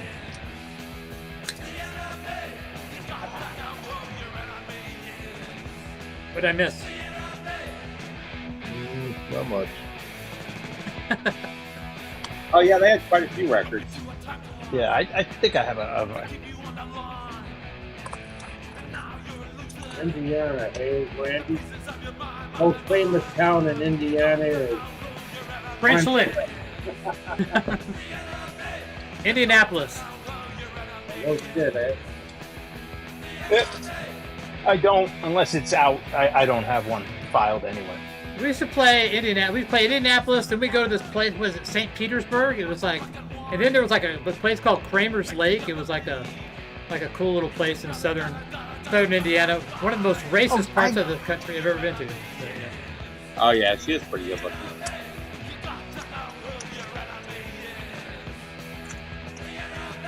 I like It's kind of like a Lita Ford, where she got better looking as she got older. Yeah, until she fell off the edge, and then now it's like all downhill. Well, she's 60-something years old now. Yeah, well, yeah, well. She held on pretty good till she got to 60. Well, I think being married to Jim Gillette didn't help her cause either. So I think he beat her and like emotionally. Yeah, that was back in the 80s, though, wasn't it? So No, I think it was like No, in the I'm 90s. saying though, she still looked good like 7 or 8 years ago. She looked really good. I thought it was like, we used to beat her. Yeah, but that was in the 80s. It was acceptable back then. Good times. Was that Sean Connery? That bruising is like completely healed. So yeah. Was that Sean Connery that said sometimes you just gotta smack a Yeah, woman? you gotta slap a hoe, right? Yeah. James No, Brown I never, found I never something had a Vice Squad record. Okay. It would have been that first Good for you, album. Grateful. I don't have. Where are you playing at? Where are you located? Are you in Georgia? The Dogs. That's kind of like a Georgia thing. But Hey, Grateful Dogs. what club are you playing at? Or are you playing at bar mitzvahs again? Have you starting from the bottom up? You know. Louisville. So, when you start over again, do you have to start at the bottom and work your way up again like you used to have to do? Or because you're older, do you get like a pass and maybe just start, like All the opening bands at a are older club? now. Depends if you're famous or not. Well, they're not famous, obviously. Well, then gotta start from the bottom, I guess, or the middle. Certainly not the top. I mean, you're not playing birthday parties, so yeah. Oh, I know what record I was thinking of. That I don't have Vice Squad. I was thinking of the other band. What's it? Crone Gen. That band had a chick in it. They're actually next, Crogen. That's the one I had the album. I think it came with a single. Literally, I haven't touched anything. I swear to God, it's the next song on here with Crogen. I'm going to say goodnight because my beard's gone. Well, get another All right, one. Harry. I'm gonna send you that fishing song tomorrow. Enjoy the I'll record. do So, another one. And Bobby's Are you allegedly going to send you something. So yeah. are you selling at the record show or are you just going to buy? I'm just going to go look. See you later, everybody. When's Ciao. the next Harry Fest? Invite me because I can come now. So. Next year. Well, okay. He sounded pretty non-committal there. I don't think I'm going to get That invited. was to Harry kind of Fest. like the pool, the pond. The pond's good for next year. I'm like, I just got Chevy Chase just like fucking Bill Murray in my ass. Yeah, Yeah. you kind of invited yourself. That was the. I don't know if it's your kind of crowd. Yeah, that exactly. That's exactly what it was. I definitely wasn't felt like, it. oh, next November, I felt that all the way over here. I was like, going, wow, and emotion does translate over the internet. Trust me, I felt it.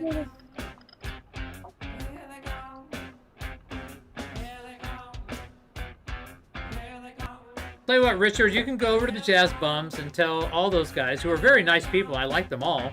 That they had a great show. It doesn't do much good to come over here and have us talk about the Jazz Bums because we haven't been watching them. I watched a little bit of them before I came on tonight. I always do. I like those guys. They're good people. Yeah, a couple of them come on here from time to time, and Yeah, I mean, like Mike Chris and Chris is a big rock guy. Rob and Mike. Yeah. Felipe sent me like Brazilian stuff, like. So, I like all those guys. So I don't have a problem with them at all. I've never seen their program. I don't know how to get to these guys you guys talk to. Type Jazz Bums, Bobby. It's pretty simple. yeah, Bobby doesn't listen to jazz, so. Yeah.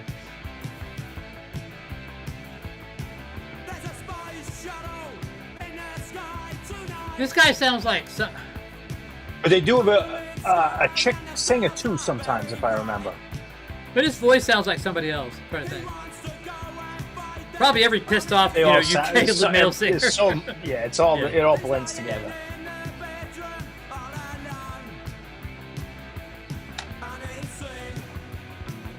I hate the Dodgers. I don't really care about baseball. All I know is that I hate the Yankees and I hate the Dodgers. I hate two teams that just try to buy championships all the time. That was my mother and her brother's team before they moved.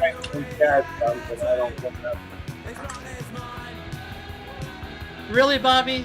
All right. It looks like it's all dudes, Sean. Yeah, you have to search in YouTube. Yeah. Go in YouTube and search for Jazz Bumps.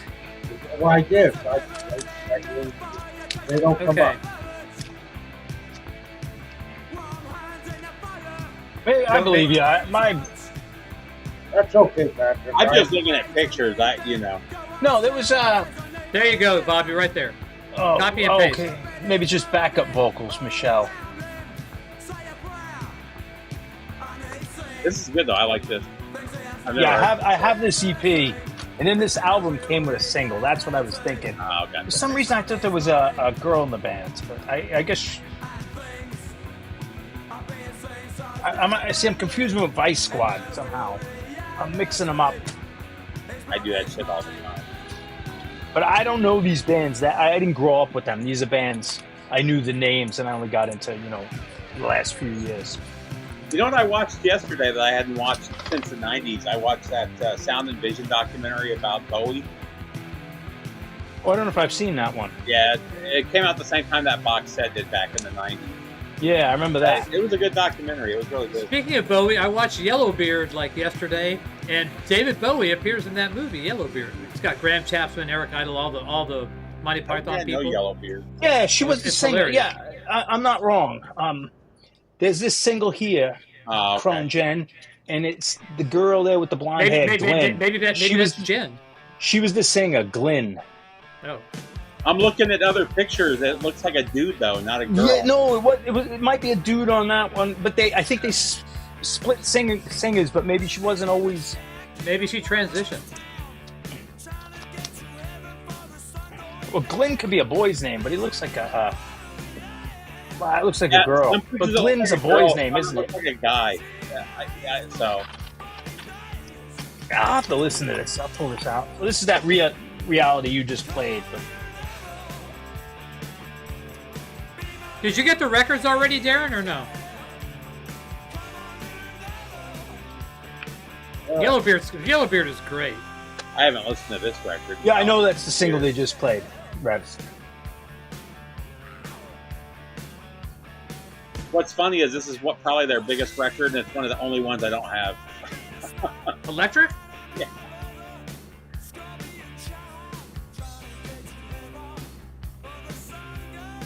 Definitely a shift from Love to this. Yeah. Yeah, it's a great record though. Yeah. Although the problem I have with this record, sometimes I put it on. You can't hear it here, but if you crank it loud in the stereo, all I hear is Beastie Boys' "License to Ill," like not necessarily this song, but some of them, the guitar, and all I do is hear that album.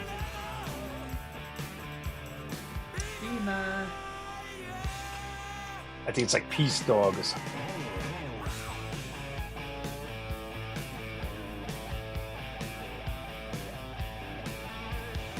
Well, they did those reissues of Death Cult stuff, man. I had never listened to that before. That stuff is so good. Oh man, Yellowbeard's classic, man. It's got it's got Peter Boyle, it's got Eric Idle, Graham Chapman, it's got Cheech and Chong, Madeline Kahn. I mean, it's got just tons of people. It's hilarious. Typical, I remember that. Yeah, I do. I remember that, the Cheech and Chong movie. Yeah, well, it's not Cheech and Chong.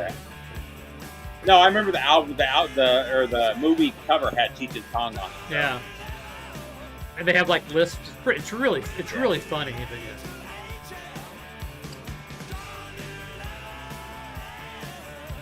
Bobby, you're getting all fuzzy here. What's going on, man? Yeah, I see that. I'm checking. So, Bobby, how's your? That's just how Bobby looks. Any news from your doctor? Did they figure out what's going on?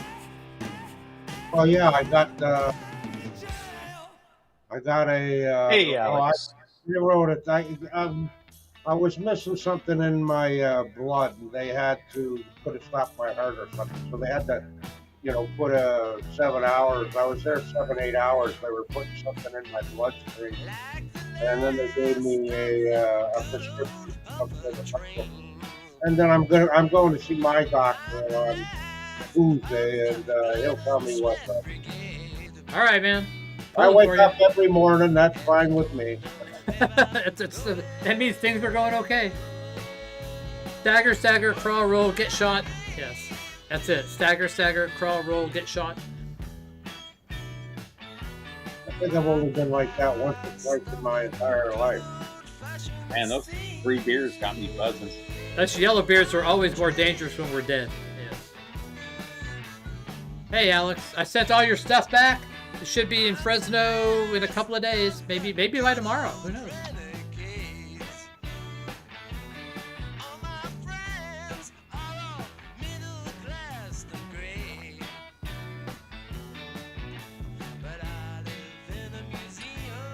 It's a great track, Frank, but this is not near their best. This is just Smokestack Lightning ripoff, where those guys were great songwriters. This is just... I want to hear that song. I love that song. Smokestack Which Lightning. one? Yeah.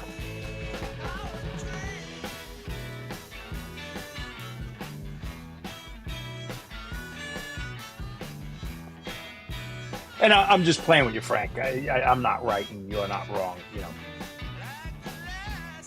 You're all You don't wrong. have that one, though, Patrick. Yeah, I do. You have the Howlin' Wolf version? No. Oh, No. okay. Yeah, you don't have it then. Yeah. That's the only Well, version that matters, man. That's one of the greatest songs ever. The I walked into that one. Oh, you don't have it then, motherfucker. Oh, yeah. That's just one of those songs that he did so Yeah. good, but even though the man. other versions You know are what? good, it's I not should the send same. you... I have so many Howlin' Wolf records. I'll try to find a good pressing of like a greatest hits kind of thing, just so you have in the system. Yeah, he needs Howlin' Wolf.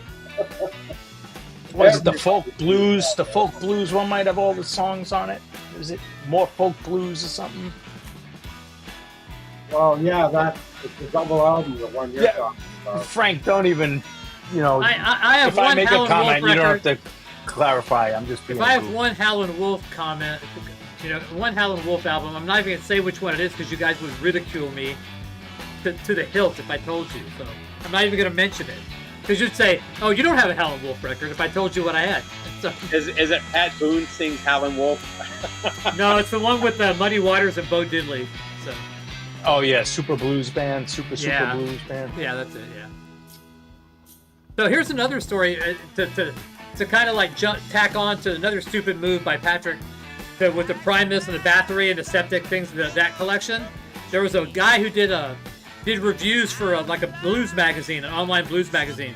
He was going all CD, so he sold me like 8 boxes, nice, like 75 album boxes of blues albums, and I sold them for crazy, stupid little money because I had Yeah, no but- idea what I had. To be honest, unless they were like original 1950s, blues records were cheap back then. Yeah, I don't know what they were. You know, I don't know the provenance at all. I have a lot of blues records, you know, but they were all like 70s reissues or whatever, but they were $5 records.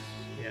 I mean, this guy, I mean, some of them, I checked a lot of them. Some of them were authentically and old, but a lot of them were Yeah. like Alligator or Hooley. You know, Yeah, I mean, they're all great records. I mean, it's too bad you sold them, but they weren't, when you sold them, they weren't much more than $10 a pop. You know, if you had a 1950s or a 60s Jimmy Reed or something. But I like Jimmy Reed, like him a lot. oh, I love Jimmy Reed. There'd be no Rolling Stones without Jimmy Reed. Yeah. Did you guys see the Melinda Murphy and Michael Fremer controversy over? I heard about that. Yeah. No, What? I saw them on Concert Buddies thing talking about it. He's such a douchebag for doing that. I don't care what anybody says. No, he's a douchebag. Oh yeah, that was. I've been on a stream with him one time. And he was a douchebag. But he's almost 80 years old, Steve. Right? Yeah, but you know. No. Yeah. So I'm saying his ears Yeah, well, are not that good. I don't care. You don't have superhuman ears.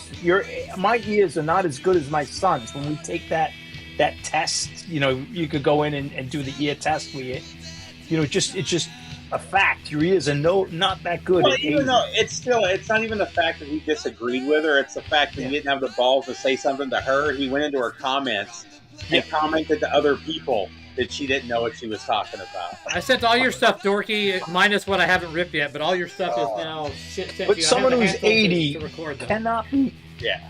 you know, I'll trust the Well, person who's lost, 40. he lost all credibility during the MoFi stuff because he was touting up those Dire Straits albums as being the best ever.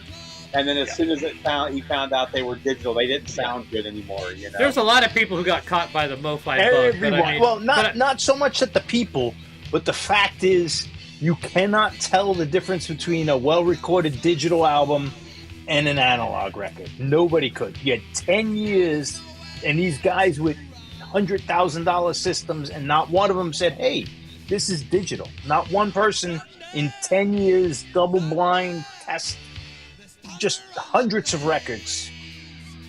And not one person figured it out. But there were some people like me who said, you know, I don't like the sound of this. I didn't say it was digital, but I would. No, of course not. I hardly ever. No, I'm not knocking you. You just judged the record on how it sounded, but you were never like digital's bad, analog's good, and you're listening because you can't tell the difference. Yeah, I don't have a problem with digital at all. A well-recorded, you can't tell. Nobody can. Well, what people don't realize is most records from '85 on have a digital step in them.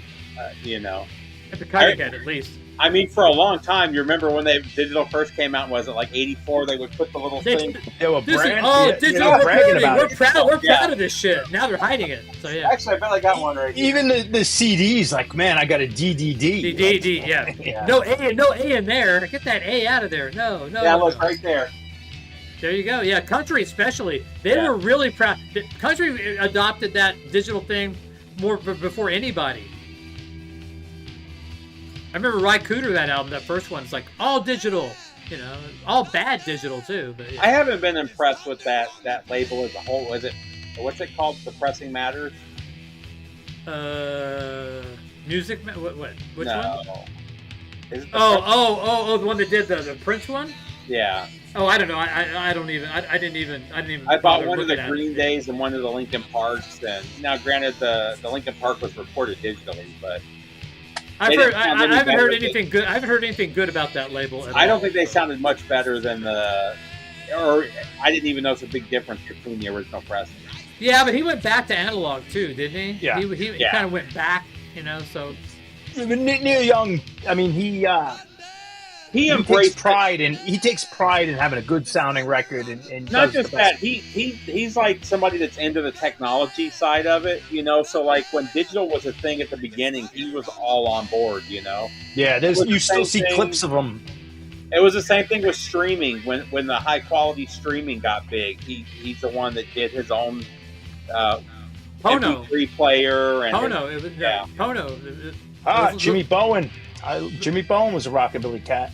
Looked like a Tublerone stick with that Pono. I'm going to take off, guys. All right, Bobby. Good seeing you. Good to see you as always. Let us know how you're doing Tuesday. We do care. Honestly. Actually, this is actually one of my favorite Neil Youngs right here. Have you guys heard this one? Old Ways, the one he did with Willie Nelson? I heard it's got a digital step. The MoFi. Oh, this is 80s. No. I doubt it does. It's still funny. But... Yeah. No, and I didn't pay a lot. I paid $35 for this. But that's one of my favorite Neil Young records, though. Otis? What is this? Yeah. Oh, yeah. Security. Yeah. Oh, God. This is so good. So so another thing I've done is I've said, you know what? I'm going to every night take one record out of all these box sets I have and record them and start working through all these box sets that I have. And so I did the Masterpiece by Metal Church. This Metal Church box set I got from. How does that sound? It's all right. And I think the album's that good, but you know. Yeah, those albums aren't as good as the stuff from the '80s. I like them still. The pressing isn't bad. I mean, for it's not awesome, but audio quality, but they're not bad. They're decent pressing. Well, and they were, in the '90s, they were only selling a few thousand copies, so it's not like they were in a high-end recording studio or I think I got the box sealed for like $80, for all those records, Yeah, it's down to like $120 on eBay. I'm waiting for it on Amazon. I'm waiting for it to go under 100 and I'll buy a copy.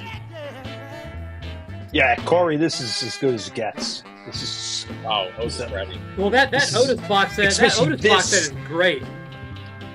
If you can find that Otis box set, it is really good. Really, really good.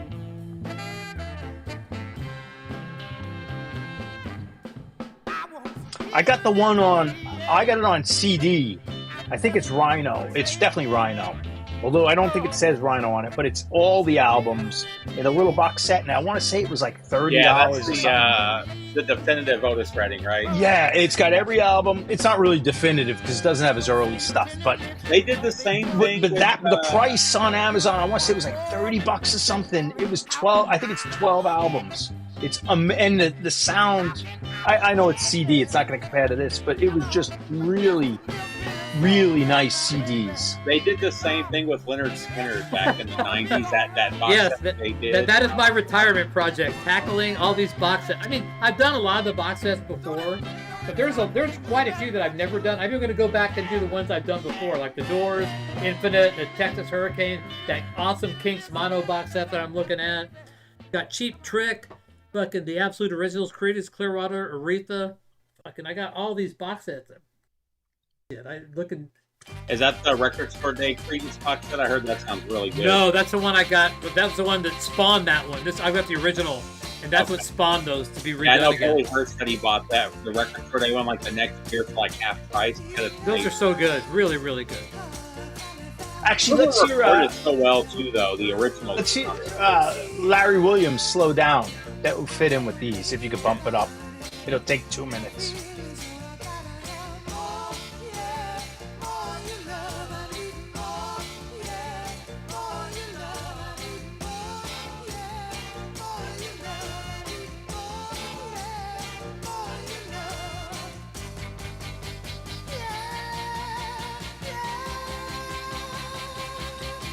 That one for the 13 box. What's that, Steve? York, he's talking about the Japanese Beatles PC-13 box. That's because they don't sound good. I think they sound amazing. Which ones? Which ones? The Beatles box from the 70s. The blue Beatles box. Well, I've never said those were sounded bad. When did... Hell no, those are great. I've got one right here. I can pull one out literally right and here. Those were the OGs, right? Yeah. It's like right here. Yeah, I've got the Japanese one. Oh, those sound bad. Yeah. The first box sounds amazing, but the reissue doesn't sound as good. If you want Japanese Beatles albums, get the Red Wax Mono from '84, I think. And 84, I remember when you get those for so cheap, they're like $300 now. No, you can still get the Red Wax Monos, other than Sgt. Pepper and the White Album, for about $100, I think. Most of those. I have a full set, but yeah. I've only got one of them, and I paid like $40 for it back in the day. I've had the BC-13 Japanese set. I even did some raw 24 192 Well, there's two rips of them though. There's like the 79 and the 81, and it's different pressing. Or it sounds like they're completely different.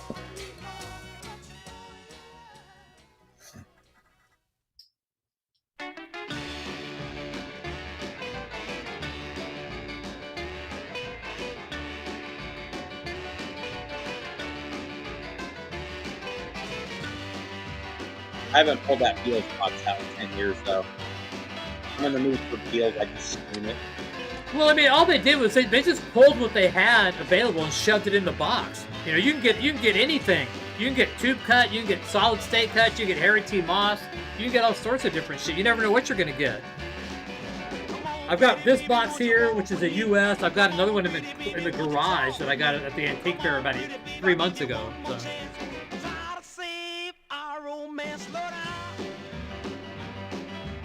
I'm telling you, man, that little box set up there, man, which is like $5 box set, is great. Good.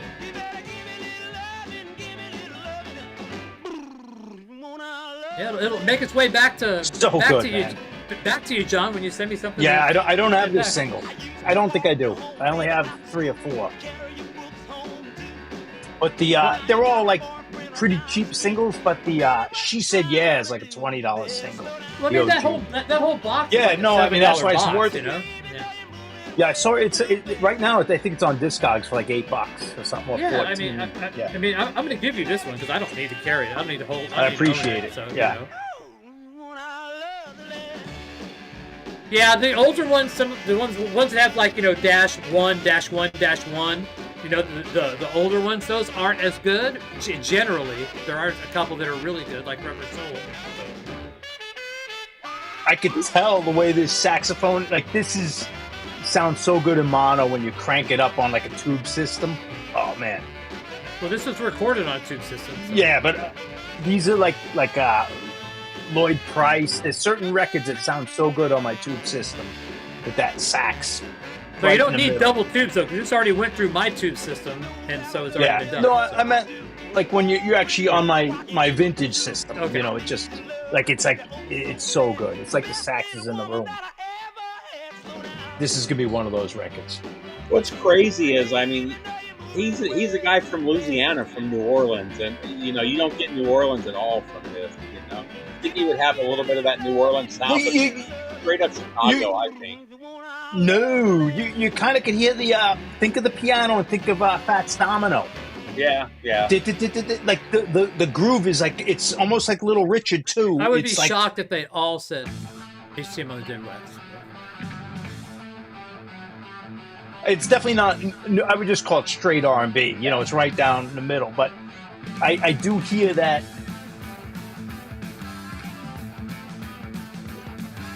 It's kind of that tempo where they're doing every beat. Yeah.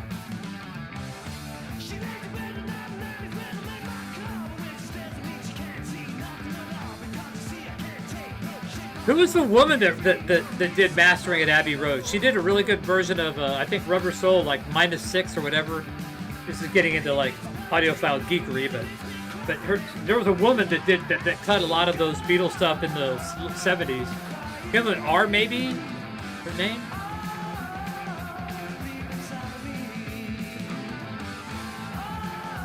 Yeah, I could make sense record now. Yeah, I could hear it now that you say that. Yeah. He was a weird one though, because I think if I remember correctly, I read about him years ago. He's from New Orleans, but I think he spent like half his time in Chicago with like family or something. So. But Fats Domino was cutting way before rock and roll. Like he was cutting records in the 40s. Thanks, Larry. Hazel Yarwood. Yes. Is that Rubber Soul, right? -5, Is that Rubber Soul? Was I at least right about that? I was just watching a show where they were showing one of the old bars that Fats used to play in back in the day that they're trying to raise money to save. The building's been condemned for 40 years, Wow. But they don't want to tear it down because it's like 3 stores in a row, and 2 of them were old juke joints back in the 40s. Yeah, they should save that whole neighborhood, that whole quarter. Sea Wings? No, I mean, I don't. I'm the seller, so I'm not worried about what it costs. I mean, UPS is pretty cheap to Canada, man. Like I said, man, I shipped like 18 pounds of records to Record Hound, and it was like $30, I think. Yeah. I mean, which is crazy. Let me go look. He's so good, Diano, man. I love him. Yeah. So do I. Me and John are the Diano guys. So we're not the only ones. There's a lot more. All-time favorites right there. I was just listening to this today. Nice. Do you have this, Patrick? Hold on, I'm looking up for this package I sent to Darren. So hang on. So Darren, your package is currently. So I sent 10 pounds of records for $33.75 to Canada. 10 pounds. That's a lot of records, man. Yeah. So look, Killers. Murder One. Diano. No, I think the only one I have is that cheesy one. We're all on the hill. Oh yeah, I'll send this. Yeah. That's not. Yeah. This is better than what. This is better than what Iron Maiden was doing in the '90s. Yeah, I don't have that. So. And he does cover coverage. Yeah, I have that one on vinyl. I do have the rest. I have on CD, or not, or a couple more on CD. Yeah, that one.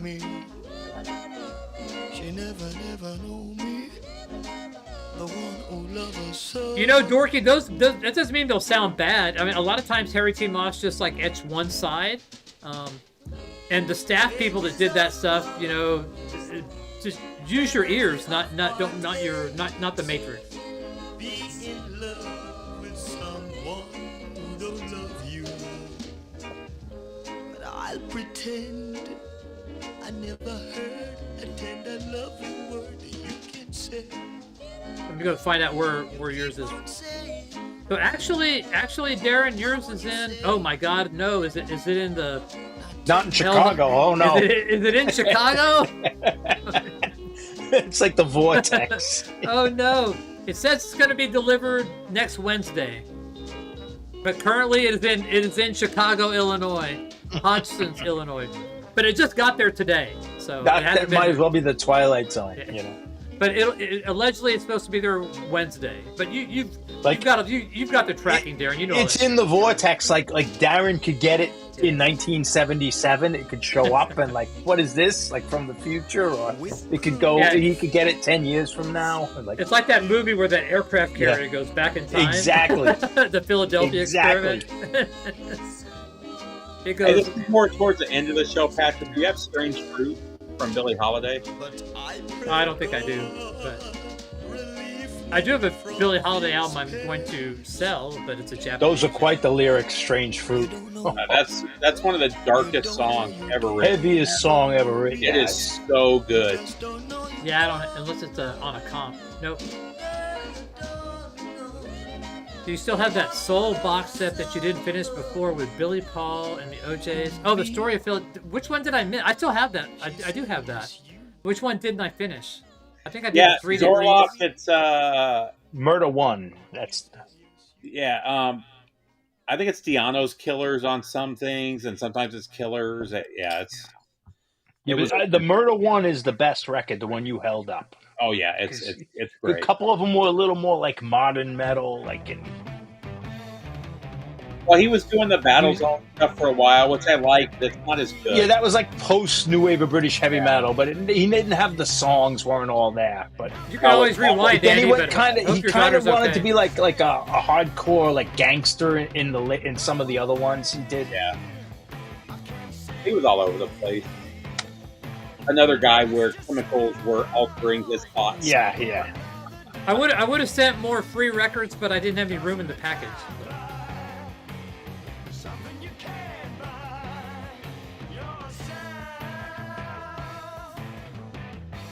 I don't think you missed too much, Andy. No. We did Otis Redding. We did kind of like a soul and R&B kick for a little bit. I hope your daughter's doing okay and not. Is this the daughter that just went to college? I don't know Howlin' Wolf, though. You know, people, if you want Howlin' Wolf, I will send you. My shipping address is an open book, pretty much, man. You guys know where to send me. I will deliver if you send it to me. It's not all on me. I can't even send it to you because I don't have it. That's why I wanted to hear it. Okay, well, you just need to shut up. For me, you don't have that record. Well, I don't have it either.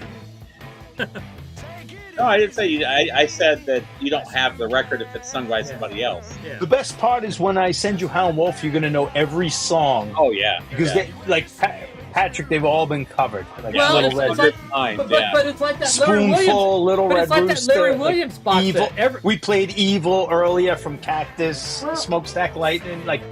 Every song's been covered. Well, look at Larry. Yeah. You know, Larry's got Boney Maroney, Dizzy Miss Lizzie, Slow Down.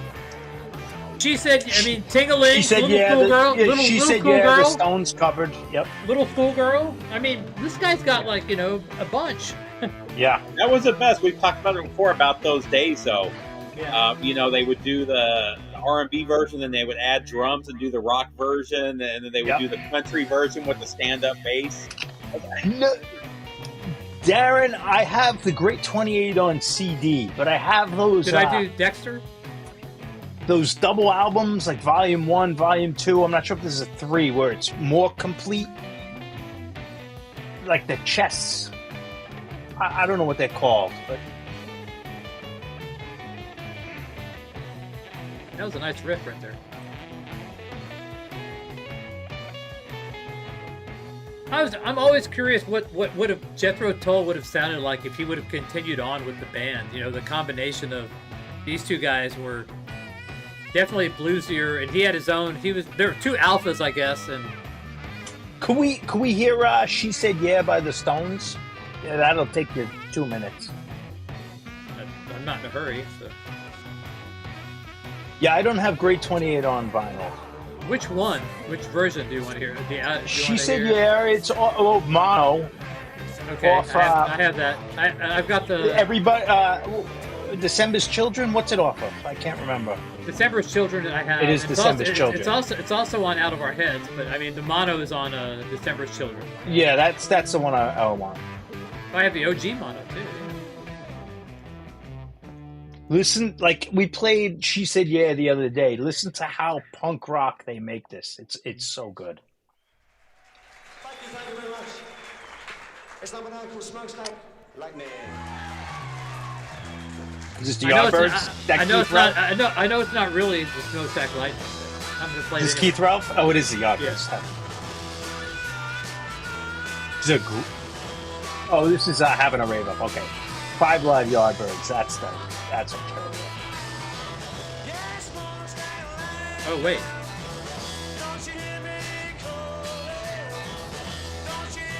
I have this version too.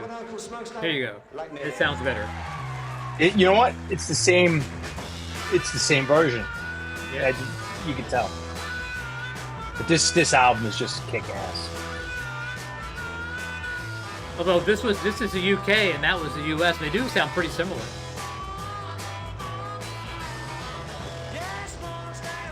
I think the bass sounds a little better on this one. In my head.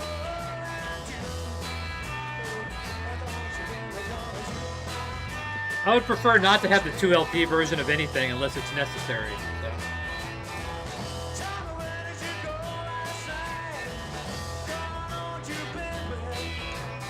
So the guitar player for Howlin' Wolf, Hubert Sumlin, he lived for a long time. I remember he used to come around. I never saw him play, but he would come around. But he made an instructional video. Like, remember in the 80s when they did VHSs and every guitar player? But there's an instructional video. You could see it on YouTube. Hubert Sumlin playing, but David Johansen from the New York Dolls is doing the singing and the harp while he's doing it, and he's showing this riff. And David Johansen in the 80s is playing harp and singing. It's fun. Like, check it out. Is that like Dexter or Poindexter? It was probably before that. It was probably 84, like when all those, like, I know Brian Setzer put one out. Like I remember you had to pay. You had to pay like $49 for the instructional video, and I remember the Perfect Pitch guy. You remember that guy? Yep. It's pretty cool, Andy. Was a guy, that she still talks to you like that. That's a good relationship. A Western swing one, and it was like all on video. You had to pause it, and you look at like this little photocopy tablature. Nice, she still talks to you for an hour and a half while she's in college, Andy. That's a sign of a good relationship. Good on you, man. The 80s, man. I remember my stepmom doing right on, Andy. Correspondence courses with Arizona State when we were in Germany, where they would send her the courses on VHS, and she'd have to mail back the assignments and stuff and wait like 2 months to get them back and then do the next video. Back in the day, that's how my grandmother was an upholsterer for like 50 years, and she bought a correspondence course through Sears Roebuck on how to be an upholsterer, and she learned enough that that was her career. Correspondence courses. I think my father did something for electronics. He knew electronics from the Navy, but maybe before the Navy. I feel like he did like he get a pretty degree. Much all I needed, David. A degree or whatever, but it was.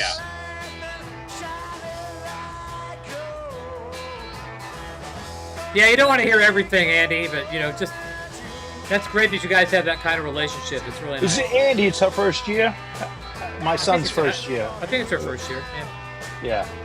What's hilarious though is my grandmother was a heavy smoker. She was literally like a 3-pack a day smoker when I was a kid, and she would have nonstop cigarettes while she was making custom furniture and stuff. So it all smelled like straight up cigarette. But everybody smoked back the whole then. country smelled like cigarettes. So you already got that. You already got that already lived-in smell when you got stuff from. But like Steve's I mom. remember, she made my dad and stepmom when they got married like really nice custom furniture, and they left it out in the backyard for like 2 months, and they were spraying it because they were the only ones in the family that didn't smoke, and we finally moved into the house after months.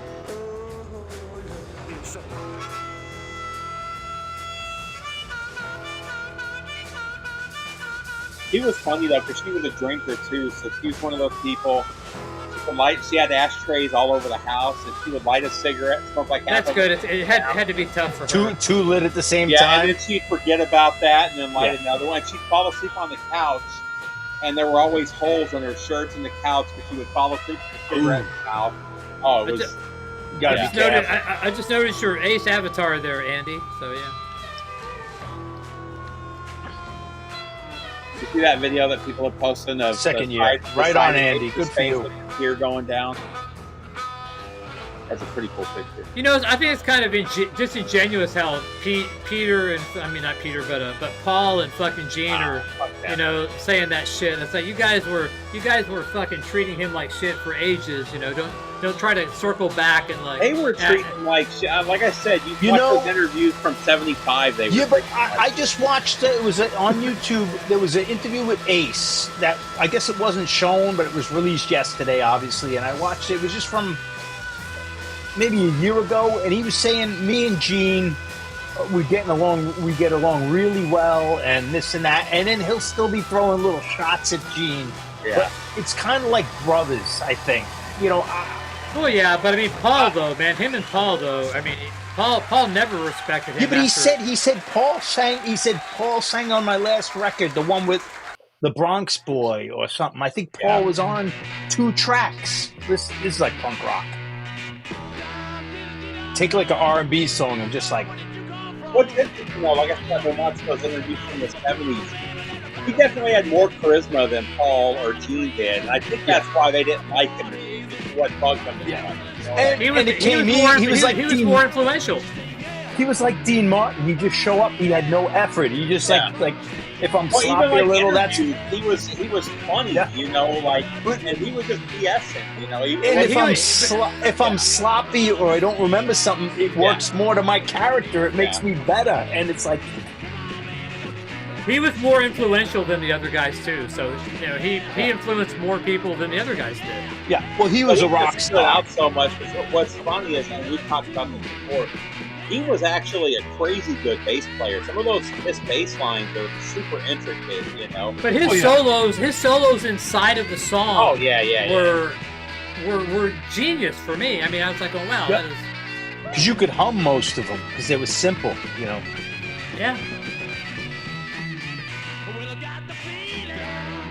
My favorite interview, they just showed it again, where Pearl Jam ripped off the solo from Kiss. Like, he said, no, don't worry about it. It's from the Doors. Ace just stole it from Robbie. And the video plays all 3, and they're all 3 exactly the same, That is one of my favorite things. I love, like, when you can do detective work and find that, and it's like, he's like, don't worry about it. Ace just stole it from the Doors. Yeah. And Gene's had it straight. He wasn't trying to hide it. He was straight up. It was awesome, Well, he stole like Black and Blues thing, man. He said, "Here, I'm going to take this for Domino." He said, "What are you going to do about it?" And again, everybody was stealing shit back then. It wasn't even. Gene is. I mean, Gene's a big ego guy, but he's humble with when he talks about music. He's kind of humble, or he's he gives props to, you know, the Beatles and everything before him, and I think Gene would be okay to hang out with on a 1-to-1 level. I love like Gene. No cameras. I really like those guys. You see the hit piece they wrote about him, about his daughter? Because I guess his daughter came out and said he didn't give her nothing. And people are like, what are you talking about? You went to the biggest schools. You basically live off your dad's name. You got residuals from your TV show. You know.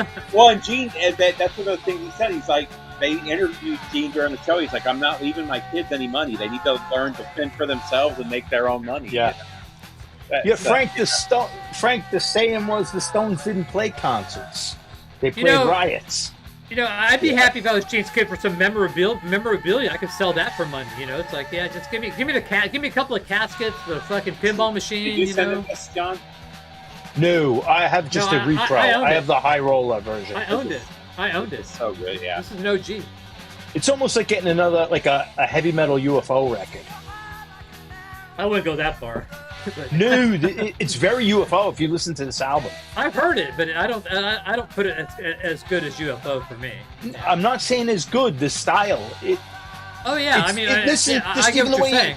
It's like a junior, like they wanted to be UFO, like a junior band. I mean, that's what new wave of British heavy metal was as a whole. They were all, you know, borrowing from Zeppelin. This man especially. There's the other track. What is it? They just didn't have Michael Schenker or Phil Mogg. You didn't have anyone. They were just like they were like the teenagers doing UFO. But they were like the typical Mausoleum band. They're typical No, they're on Mausoleum. No, I think they were on Chrysalis. Really? You think they're on Chrysalis? They were on a big label, and they were going to open for UFO, and somehow they either broke up or they got dropped off the tour. They were on a big label. They were on Mausoleum, like all of them. They were on Mausoleum. No. Yes, I'm looking at it right now. Yeah, okay. Yes. I thought then they get signed and get dropped. No, their single was on Chrysalis. Then they did High Roller. Oh, the single was on Chrysalis. Okay. On Chrysalis. So you're both right. Yeah, they got signed to Chrysalis, and they got the slot. If you read, because I have the reissue, so it's got the story. So they got signed to Chrysalis, and they got the opening slot for UFO tour, and maybe something happened to UFO and the tour got canceled, and then it fell apart. That's what it was. What's it wasn't on their end. The Black Axe stuff is so much better. Glad to be here for you, Andy. And it's just I don't know why, but man, that Black Axe stuff before they change their name. Yeah, like I have that single, the repro of that. And I like Wolf, but I was shocked to find out that Black Axe was Wolf. Yeah. But it sounds like two different bands. You know, Jens, I think man, they do Highway Rider is the Axe single. If I remember. Jens, you always have time to like mend whatever fences you need to, you know, just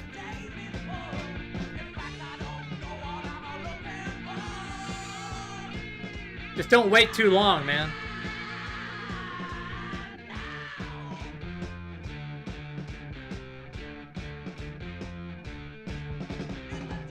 This is an OG too.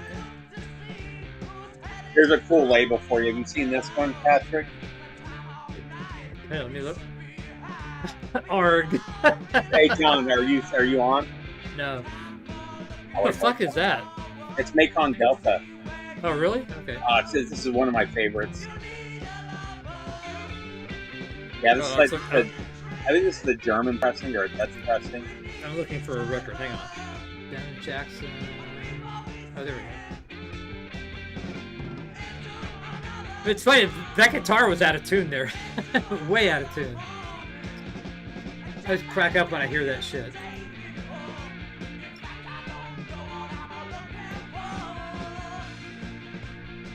This album's grown on me. I like it. It's got more good songs than bad songs now. It used to be like I was like, oh man, this is not that good. I would like that with the Josephus too. I didn't like it the first time I heard it, but it grew on me. Now I love it. I went through a couple of those like in that collection, so they're in this stack over here to get rid of. But I mean, honestly, they're not OGs. But yeah. As much as I do like all these bands, there's a reason that none of them were as big as Sabbath or Uriah Heep. You know. So like I said, this record is amazing. If you listen to it like a Link Ray record, because it's basically a Link Ray, and he's playing this Stratocaster, just like you said, he's out of tune. He's just beating that whammy bar up. The one guitar player. It's amazing. The whole record's like simple riffs, and then the guys. Check this label out, John. Have you seen this one before? Oh no, I don't know. No, I don't think I've seen that. So, Steve, what you said is true, though, man, because because I went through like probably about 150 records that I wasn't familiar with, and I played snippets of them on the. I didn't go through them all, but but it's like where you say there's a reason these guys didn't make it. There's a reason where a label like Gearson puts that stuff out, you know, where they found a tape. You know, they may have like a good moment in a song or one song, and it's worth it. It's cool, but you know, they didn't have it all. You know, like a lot of the. I probably listened to 100 bands like that. I probably listened to about 20 that did have it all. You know, but there's probably about 100 that you know had a vibe that was cool for a few minutes, and then it became repetitious and boring. You know, so that's why I look for the song. Like, you know, they need to find that magic for one track, and it's worth it. This is so good. Oh, this is like the German. What record is that? Mekong Delta. Oh, okay. It's like a German. I just thought it was a cool label. I had never seen it. Well, show me the cover. Is it the first album? Yeah. Oh, okay. I have that. Yeah.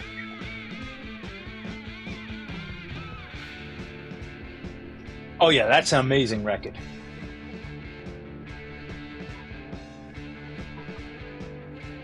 I have the UK or the US pressing, but I've had it forever. That's probably what I probably have the US. Yeah, because I don't remember that label. Yeah, that the US one with the black label that says like Mekong Delta on it. Yeah, I don't remember, but I remember that record took me quite a few years to appreciate. Like it was weird, like these tempo changes, and it's I love it, man. Almost angular. It's a weird record, and then one day it clicked. Well, and what's funny is on their second album, they kind of went progressive metal. Yeah, I don't have that. It makes total sense if you listen to that. You know, they're definitely... Yeah, well, they almost are they're not quite progressive metal, but they're definitely off. Yeah, it's very German. Yeah, it's technical thrash for sure. Yeah, but they make these choices that an American wouldn't make. That band name was like the perfect metal name, and the album cover with the little... missing in action Chuck Norris looking dude on the cut, man. It's so good. Yeah, that is. I will say that's a great record, especially if you want something a little outside of the box. Yeah, you know, you just don't want another thrash metal or US metal.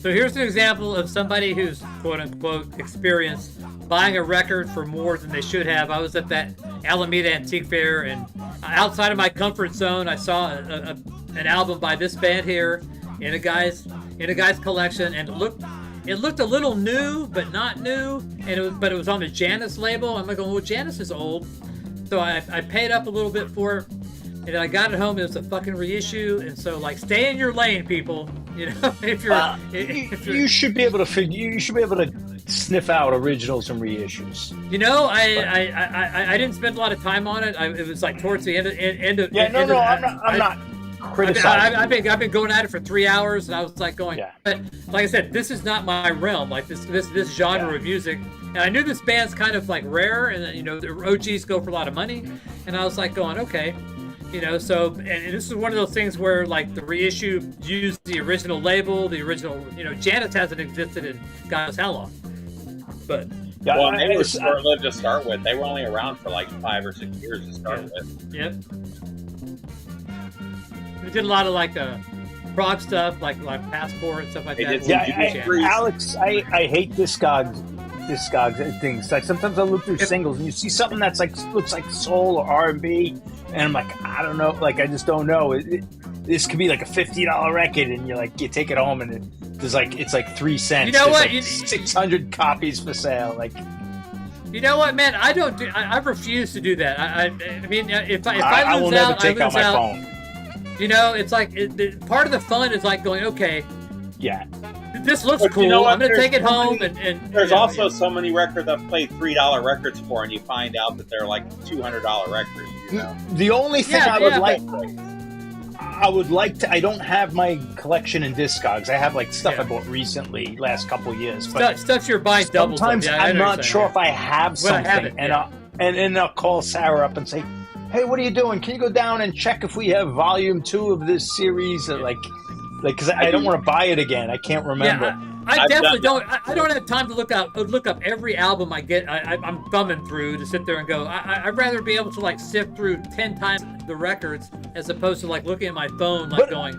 Yeah, I mean, can't do unless it. I'm dropping big money, I like losing and winning. Like, I like getting 45s, and like, if I get as long as I didn't spend a ton of money, like, and go through, this one sucks, you know, it's country. I thought it was going to be rock and roll, it's country, you know. The other one that gets me sometimes is I'll see a record and it's like a super clean original pressing. I'm like, oh, this is way better than the pressing I have, so I'll buy it for like $50 or whatever.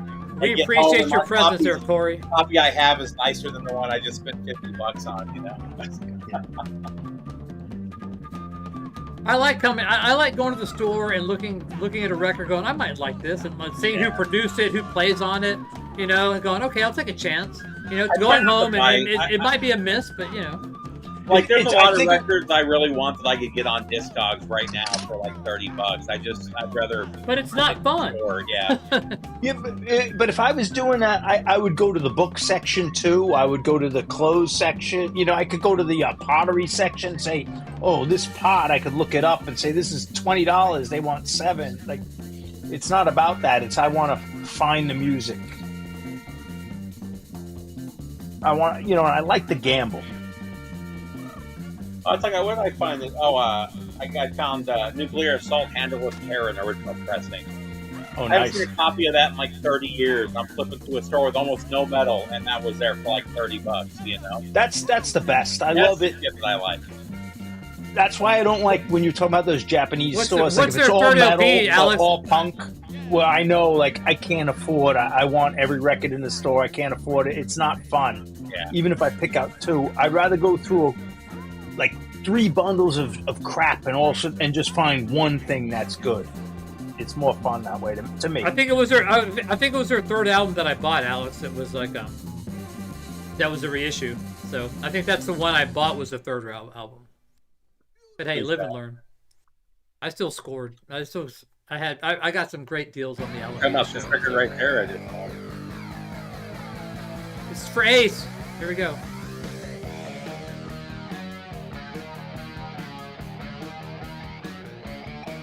You know, it's pretty, you know, there's a lot of, you know, deaths. You sit there like Ozzy dying, whatever, you know, but I mean, this is a big one for me, you know, like, you know, Ace dying, you know. I mean, even Lemmy, I'm a huge Lemmy fan. Lemmy was. I wasn't surprised for a while. I was sad, but I wasn't surprised. Like, he was getting older. I think the one that really shook me was Eddie Van Halen. Shook me, and I think Jeff Beck. But I didn't. Jeff Beck was never. I love Jeff Beck. That was a big death, but like kind of like Ozzy. But I think Eddie Van Halen was part of my childhood. But Ace was early childhood. Yeah. You know? Kiss was the first hard rock band that I loved. You know, I mean, up through Love Gun. I grew up. I was literally that old in that era. I mean, I grew up through that era. And they were the first hard rock band that were my band, you know. They weren't Led Zeppelin. They were my peer group's band. You know, Led Zeppelin, Black Sabbath were older kids, you know. But Kiss was our band, you know. So they weren't, you know. I outgrew them, went to Rush and all that shit. But I mean, for a period of time, you know, that was the transition from, you know, from Black Sabbath and Led Zeppelin and, you know, and the Monkees and, you know, into Kiss, and then, you know, then you moved on. Yeah. You age out of Kiss. You don't age out of bands like Black Sabbath or Led Zeppelin, but you do age out of Kiss. And we all aged out of Kiss at some point, you know. Everyone did. Yeah, that's why you could see the trajectory of their career. You know. But for our time, they were our band, you know, for all of us. And whether you're the 80s, like you and Steve are a little bit younger, so you have a different era, but they were all our band. I was 70s, but like when they were like superheroes to us, when I didn't know much. You know, we're in 2nd grade, and it was like it was like might as well have shown me comic books I'd never seen. It was amazing. And for me, it wasn't even the music that I remember first. It was Kiss and the Phantom of the Park, because they played it once a year on public access TV. And when I was in like 1st grade, I remember watching that and thinking that they were so cool, you know. And then I got into music later, but the big one for me was Bowie, just because nobody knew he was sick. Yeah. And he would just put out an album, and then like 3 days later, he's dead. You know. I can respect that, but it didn't faze me a bit. Jeff Beck, though, that was a shock to me. Yeah, Jeff Beck was a shock, but he was all like Eddie Van Halen. I think Eddie was the Van biggest. Eddie Van Halen was big to me. But I knew Eddie was sick. I knew he was sick, and most people knew he was sick. I felt like I could cry for Eddie Van Halen. I could cry for Ace. I couldn't cry for Lemmy just because, I don't know, I've seen him so many times. I knew it had to end. I don't know.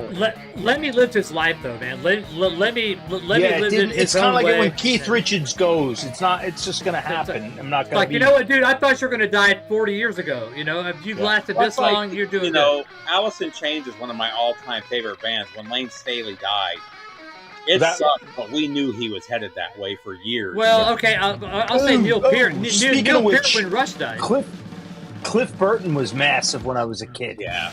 That was Randy unexpected. Rhoads, I was a little young. Like it was a. The main reason I remember Cliff Burton was a big deal because we were in Germany we were stationed in Germany, so we actually heard about it like right away in Germany. It was in Europe where they crashed. Right? Yeah, 100%. Yeah. See, Peart was another one though. We knew for years he had been sick. I didn't know he was sick. I mean, nobody really knew he was sick. They didn't know it was that bad, but he was. Yeah. He didn't want to tour anymore, but I mean, yeah.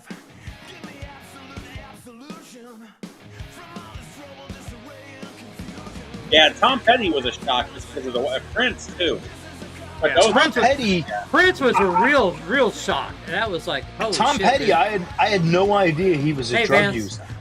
The Pope. I didn't know that. That was like a shock when people told me, "Oh no." Even Prince, you know, it didn't surprise me he did drugs, but the fact that he was using fentanyl, and the same with Tom Petty, it was fentanyl that killed him too, wasn't it? I just thought he was like a clean living like songwriter and country guy. He had a concert here in Atlanta like 2 days before he died. Yeah, crazy. And Michael Jackson was. Hey, Vance. I think Michael Jackson shocked everybody. Yeah. Chris Cornell. That's a hard one anyway when it's suicide.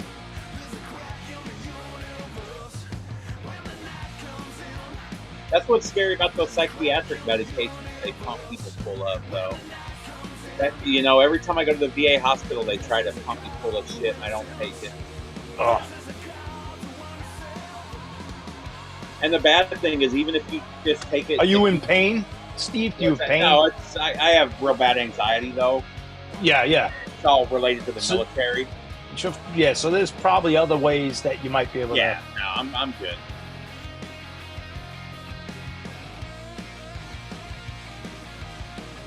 But yeah, like I went for some, because I get... when I get we don't have to talk about this. No, it doesn't bother me. When I get dental work done, like if they have to put the dam or anything, I get really claustrophobic, so I have to go and get like a Valium or something for the appointment. Yeah, and every time I go, they're like, "Oh, we're going to give you this, and this, just in case you need it." And I'm like, I don't want none of that. You know, I just need this I just need the one pill for the one appointment, and that's it. You know? Yeah, it's crazy. Well, and the bad thing with those medicines is once you're on them, it's near impossible to get off. And some of them, it takes like a year to wean yourself off of. Well, the problem is like like drug people who sell drugs on the black market. They'll mix fentanyl, not tell people. Well, that's where these high school kids don't. Yeah. They take something, they think it's one thing, and then they're dead. You know? Yeah. Well, it's sad. I'm glad it happened though.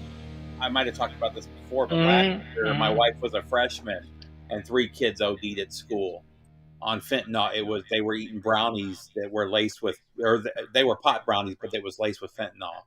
And 3 kids, they lived. They ended up in the hospital. One of them was in the hospital for like a month, and now she's scared of mess with anything. You know. Yeah. So. I would be scared of messing with anything. Scared straight. Yeah. Well, and what's crazy is pot's like the perfect, you know, mellow you out, and they're lacing that with fentanyl now, so you can't even trust the pot. Yeah. You know.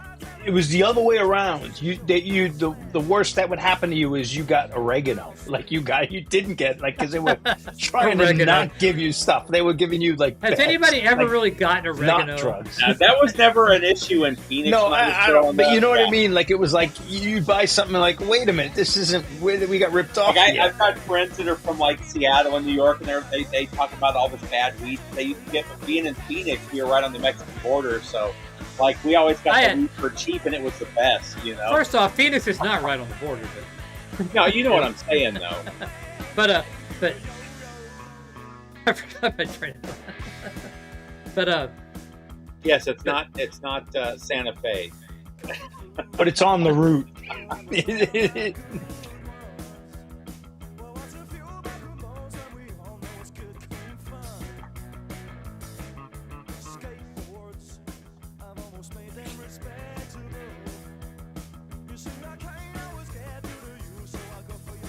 I found my best friend like dead, like from shooting up heroin. So, but I mean, it had nothing to do with fentanyl. You know, you can die of a lot of drugs, man. But yeah, I don't trust any. I mean, thank God I've been straight free. I don't take drugs anymore. But you know, but you know, if I have a surgery and I have some like some hydrocodone, I'll take that stuff. But you know. It makes me sick. I can't take any of the opiates. No, but I'll take that stuff that's synthetic. It's like tramadol, which doesn't make your stomach fucked up and all that stuff. They gave me after my first ankle surgery, they gave me Percocet, and man, that stuff made my head. It didn't take away the pain at all. All it did was make me dizzy and give me. When I broke my leg, I was in the hospital, man. They fucking hit me up with. I guess it was Demerol. Yeah, they gave me Demerol. Yeah, that's stuff. I'm like going, boy, I am having the best time, and I'm in a hospital bed. They gave me Demerol. It's funny you mentioned that. So they woke, when they wake you up in what do they call it after your surgery? Recovery post-op? Yeah, like the recovery room before you go to your main room.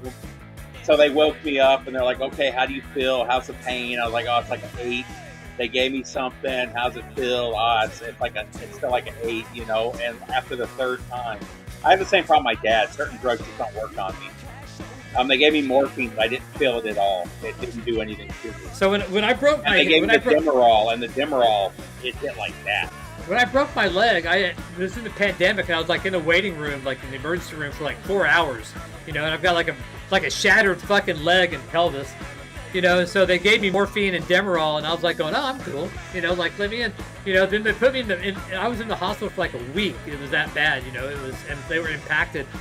But they gave me a little button, and every time I thought, that I was in pain, they'd hit me up. I hit the button, and they would like release this fucking Demerol into my system, So I was like hitting it all the time, like going, well, fuck, if I'm going to be here, might as well get high. And I was literally just like fluked for like 7 days. But then they put me on like hydrocodone. There was like either, what's the stuff that Rush Limbaugh got addicted to? It was not hydrocodone. It was like OxyContin. So and that never got me high. But when I took it for like 10 days, and I said, man, it made me feel so much different. I never got high off of it, but it made me feel different when I didn't have it. The bad thing, though, I don't remember what they put me on. I tore my stomach muscle years ago, and it was like the worst pain I've ever been in my life. And I had to sleep sitting up, and when I first got up in the morning and stretched, it felt like I was being stabbed. I mean, it's literally the worst pain I've ever felt. And they gave me some kind of narcotic to take the edge off of it. There was no getting rid of the pain. It just kind of took the edge off of it. And I ran out after like a month and a half. And they didn't tell me it was a narcotic when I got it. All of a sudden I got you gotta come down off it. Sick. Yeah, I So after like 2 days of not taking it, I had like flu, I was migraines. And I called the doctor like, dude, I don't know what's going on. He's like, you just stop taking. You can't just stop taking that. You have to wean yourself off. He's like, I'll send you more. I was like, well, I've made it this far. I'm good, Yeah. I did that when I got my knee replaced. I mean, I didn't take any of it. I took it for 2 days. Said, fuck, I can't do that. I'm not in pain, so I'm not going to take it. And I stopped. Surgery. And I stopped. If it doesn't get me high, I'm definitely not going to take it. It's like, I don't want to. If it doesn't ease the pain and get me high, I'm not going to take it. And I haven't ever. Well, now they got the Tylenol 3. Have you seen that? Oh, well, the Tylenol 3 is like lame. It's like 2,400 milligrams of fucking Tylenol. So it's like the super Tylenol. No, it's the new one where it's Tylenol and Motrin mixed together in one pill. Oh, I've seen those. Yeah, it's awesome. Like I want the Tylenol and Motrin and codeine mixed in one pill. That's what I want. Well, yeah, they have that. That was. That's Canada. I got that after my. No, they had it here in college. They had it here in college. In college, you go and they give you like codeine cough syrup. Yeah. When they pulled out my wisdom teeth, they gave me the Tylenol with codeine. Woo! I slept for like 2 days on that shit. I remember like little spots, waking up and eating and going, falling back asleep. Good time. Good times with pain. Yes, good times with pain. Yeah. I've done that before.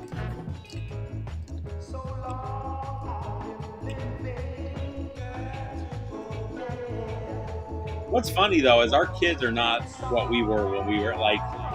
My daughter went to her first party and they were drinking like basically wine coolers or the Mike's Hard Ale. Like when I was a sophomore, we were doing shots. Doing kegs. Oh my god! We had kegs of beer. We had parties like kegs that they of have beer. Now. Like I was worried about her first party. She's like, "Nah, we were just drinking like the Mike's." You got a wine cooler? Fuck! Yeah, come on, girl. Yeah, I mean we were getting blasted.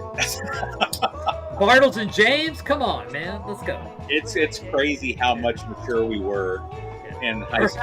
How immature we were. Well, no, we were stupid. We were fucking dumb. Yeah, but we also had we were also a lot more street smart. Yeah, 100%. Yeah. Yeah, I mean, I grew up my mom made like $25,000 a year, and I lived with her. My daughter's not dealing with that kind of. Yeah. The best is when she talks about her rich friends, and I was like, you realize we live in the same fucking neighborhood that they do, And the fact that you talk about it in the way that you do means that you're just like they are. You're just as bad. It's so funny.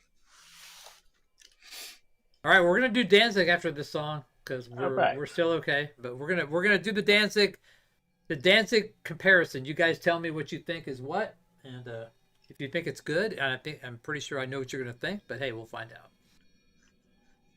In 7 minutes and 30 seconds. Yeah, Dorky, I got to get 2 implants, man. I'm not looking forward. They're putting me to sleep though. I found out, which is kind of. Cool. I just had root canal the other day, and I'm getting a crown. I got the temp right now, but I had root canal last week.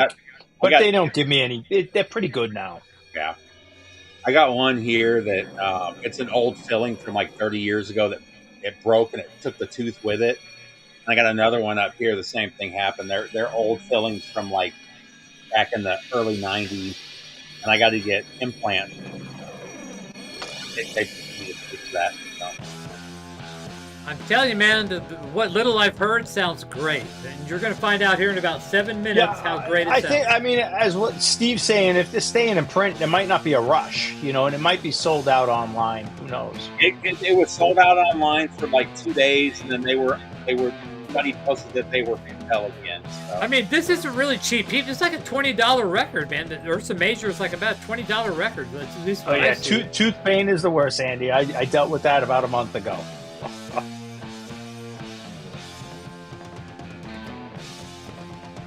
That's the worst. And then when you have something hurting in your mouth, you can't help but fuck with it with your tongue nonstop. Oh yeah. And then it goes through levels, like and I didn't realize I had pain like until they got the root canal. Like I had pain, minor pain, but like the whole day. So my personality. But then like the last couple of days when it was emergency, like my head, like I couldn't pull the pillow over my head. I couldn't. It was death. I was just taking like ibuprofen like crazy. And that's why my wife's in Brazil right now. She's got to get 3 crowns. Reminded me of that Dustin Hoffman movie what's that one where they're drilling Marathon Man? Like that's how I felt. Oh.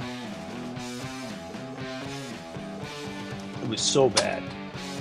Cracked tooth. I just bought it not too long ago. I bought a white label promo Zorlock for like $25.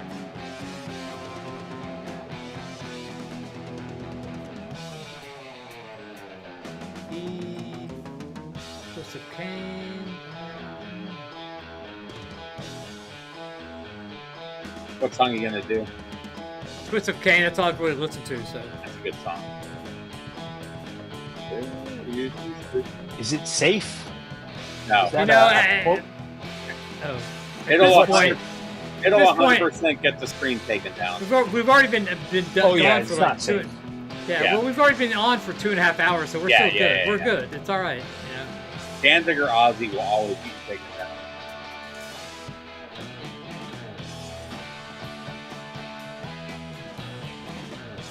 Hey Nathan, that's where I grabbed my Y Label promo from. That's funny. There it is. Did you see that they reopened, Nathan?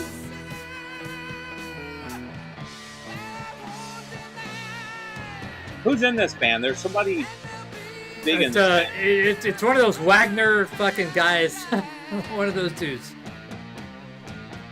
Like Hunter Wagner, one of those guys from Alice Cooper's band is in this band. I think it's Wagner. It's a great record. Is it a great record? I really like it. There was like a bunch of tracks that were great. I don't know. Side 1 is a great record. Yeah. I'm very. Patrick sent me this. I'm very happy to own it. I definitely enjoyed it.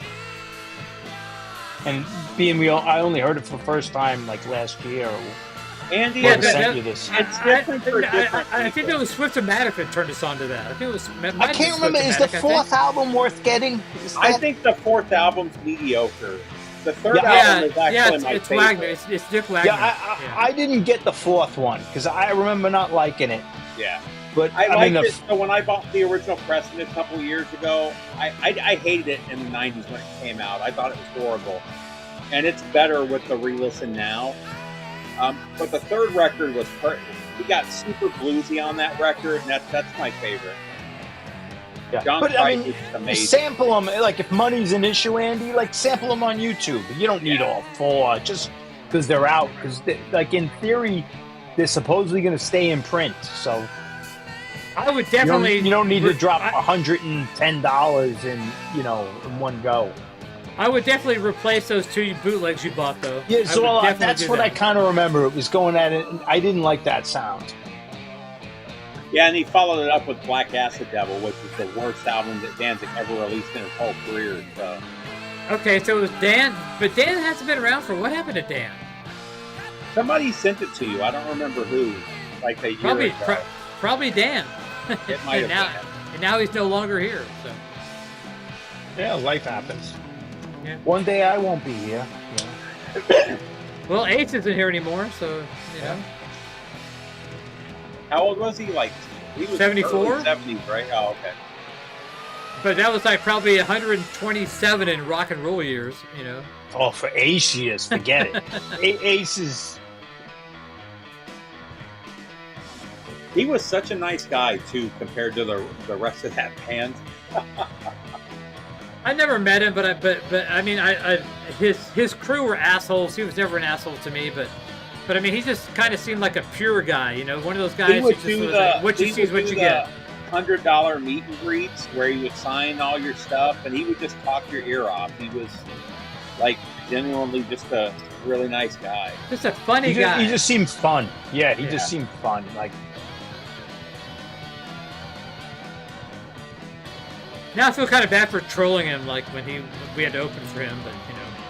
But his crew, well, if they were dicks, dicks, you know. So then that's part of the. Yeah, you got to stick up for yourself. Yeah. Well, and he was not above trolling people either. So. No, either. Yeah. And this was not in its best period, man. You know, this was in the big depths of his drug phase. So you know. But even like Gene comes off as a douchebag a lot, but. When you hear anything from people that know him, they have nothing but good things to say about him, you know? Yeah. But Paul Stanley's another story. Well, though, that's man. a different situation, though. You know, I like, when Paul Stanley did those, I don't know what you call it, like the question and answer things where he was talking and tell his story. I really liked him. I liked his story. I liked his musical influences. And, he's deaf in one ear and the whole, I just like hearing the story. So we're gonna probably get kicked off if we do this, but I want y'all to hear. This is like the first Danzig record, "Twist of Cain." This is a one brief, probably a minute of each sample. But here we go. Level matched. Everything should be equal. We're not talking.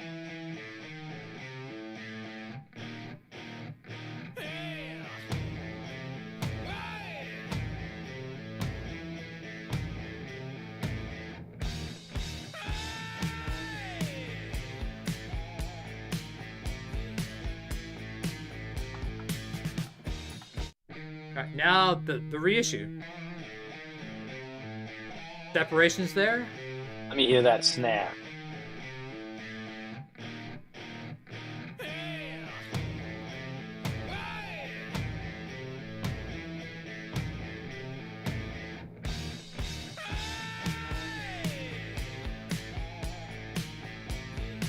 They sound pretty identical. Yeah. They do. You know, this is one of those records. Danzig, there's not a lot of artists that when you hear him for the first, when I heard him for the first time, what's that echo? Oh no. But he's one of those artists. When I heard him for the first time, I had to buy everything. That's what I went back and found: the Misfits stuff, the Sam Haines stuff. I bought Black Araya, not knowing what it was, and then just being shocked by what it was. So that's like 30 seconds of it, you know. But I'm telling you, man, like if I look at the waveform, I listen to the whole thing. You know, I have recorded the whole album, but I haven't listened to it yet. But I mean, just on first listen, it sounds great. I mean, this sounds comparable compared to spending $150 for the first Danzig album. You know, I mean, that's a no-brainer for me. That sounded awesome. The waveforms, actually, this is more dynamic than the original to me. I wonder what it took to get them to work that out, because I know him and Ruben weren't. They must have just got the. You know what though? They just got the rights back. Must have made up though, because when Johnny Cash did the but the cardboard sleeve doesn't say Deaf American, it says American. Wrote that song for him. So who knows? Well, we can like end it now because it's now 10:15. We've almost gone 3 hours, so I've got bike ride to do tomorrow, and we're about to get shut down anyway. So might as well let it roll. It works on beats. And Steve's had one more song. We can do one more song. What do you want? Let's do hear Johnny like Kid and the Pirates. Please don't touch. You asked for that for so long, and I spaced you out. I apologize. Well, I don't know. People can't hear that. But... do I have? How do you spell Johnny Kid? Is it JONN? KIDD. But is it JONN? JOHNNY. NY, yeah.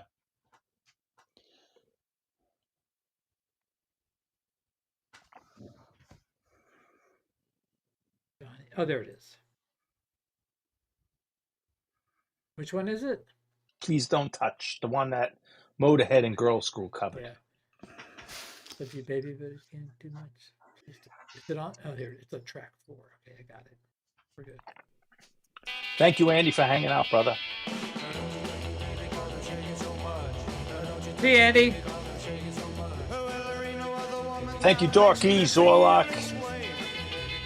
Vance. Is that really his great-great-grandfather? No, it's not. No fucking way. You know, Vance, you have like an aura about you now. You can't be spreading out lies anymore. You're the Pope. Come on, dude. Good to hang out with you, Nathan. See you, Nathan. What? You guys heard this one? No. What is that, like a comp of like Cherie Curry's things, or what? Well, it's a comp after she left the band. Him and Schoolgirls. It's mostly covers. It's like Strawberry Fields, Hollywood Cruisin'. Is that like chainsaw fucking chopping redwood forest stuff? Is like that's her gig now. Is like she like chainsaws trees apparently. Oh, it's one of those. One that's Revs, you owe me. Send me another box, Revs. I'm out of 12-inch singles, man. Come on, Revs. I'm literally out. Only albums I have on loan are 3 from Dorky and a handful from Ed. I'm actually cleared the decks. I'm clean. So. It's amazing how different Lita looks here compared to a couple years later. Oh yeah. Good night, Jens. You know, it's never too late, Jens. Good night, Oaken Shields. Good night, Blue Trader. He was probably the least attractive one in the band, and then like 5 years later, he was like smoking hot, you know. You know what? I always thought Joan Jett had a nice look about her. Oh yeah, Joan Jett was always good, especially in the '80s when her eyes. You know, I mean, yeah. She was a rough one, though. The stories about her drinking and drugs in the '70s, they said she was crazy. Yeah. All right. Well, I'm telling you, man, I'm gonna deep All right, dive into those happy retirement, tomorrow, Patrick. So. Congratulations. Well, same shit, different day. We'll be doing the same thing here. But maybe but it's a big deal retiring. Yeah. That's a big life moment. You know, it's like birth, marriage, retirement. I don't know what's that going to look for me it's going to take a while to figure it out. You know, it was very unexpected. So I don't really know. Like I said, I don't know how it's going to be for me going forward. I have no clue. So, well, maybe you go back to work part-time or something. Oh, fuck that. Consulting or something. Get a job. I mean, you never know. Do like Brandon, work at the record store one day a week for credit. No, that I would like to do. I don't want to do any kind of computer work where I got to do that shit anymore. I don't want to do any admin work, any IT work, other than like my house stuff. But other than that, you know, I'm going to focus on playing around with music and my bicycle and, you know, that kind of stuff. But yeah, but thanks everybody. Buy a guitar.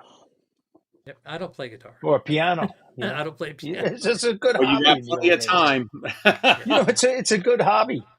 I've tried playing guitar. I've tried to learn guitar a couple of times. I couldn't handle like the whole trying to like get your fingers like, you know, to where like but it's different than the old days. You got YouTube videos. It's you know, I'm just for a hobby. I don't mean to become it's also one of those things with your fingers where it's so hard for like a couple months and then all of a sudden it clicks and then you never have that issue again, you know? Yeah, it's just if I was going to do that, I wouldn't be a bass player because I got 4 strings. Nobody wants to be a bass player. I could just play bass. I can play bass right now and be in a band, right? Yeah, but you can't play bass by yourself. It's not fun. You know, bass is you got to play with a band. What's funny about bass guitar is a fun hobby for a retirement. Well, every bass player I know starts off on bass and they end up buying a guitar and learning guitar too. So. Well, every bass player back in the day was a guitar player that like they were former guitar players. Yeah, but my wife was a musician. She was in the McDonald's band. She's still a musician. She still plays. You know, and so I couldn't fake it. And just your wife is better than you, is what you're saying? No, I just meant as a hobby.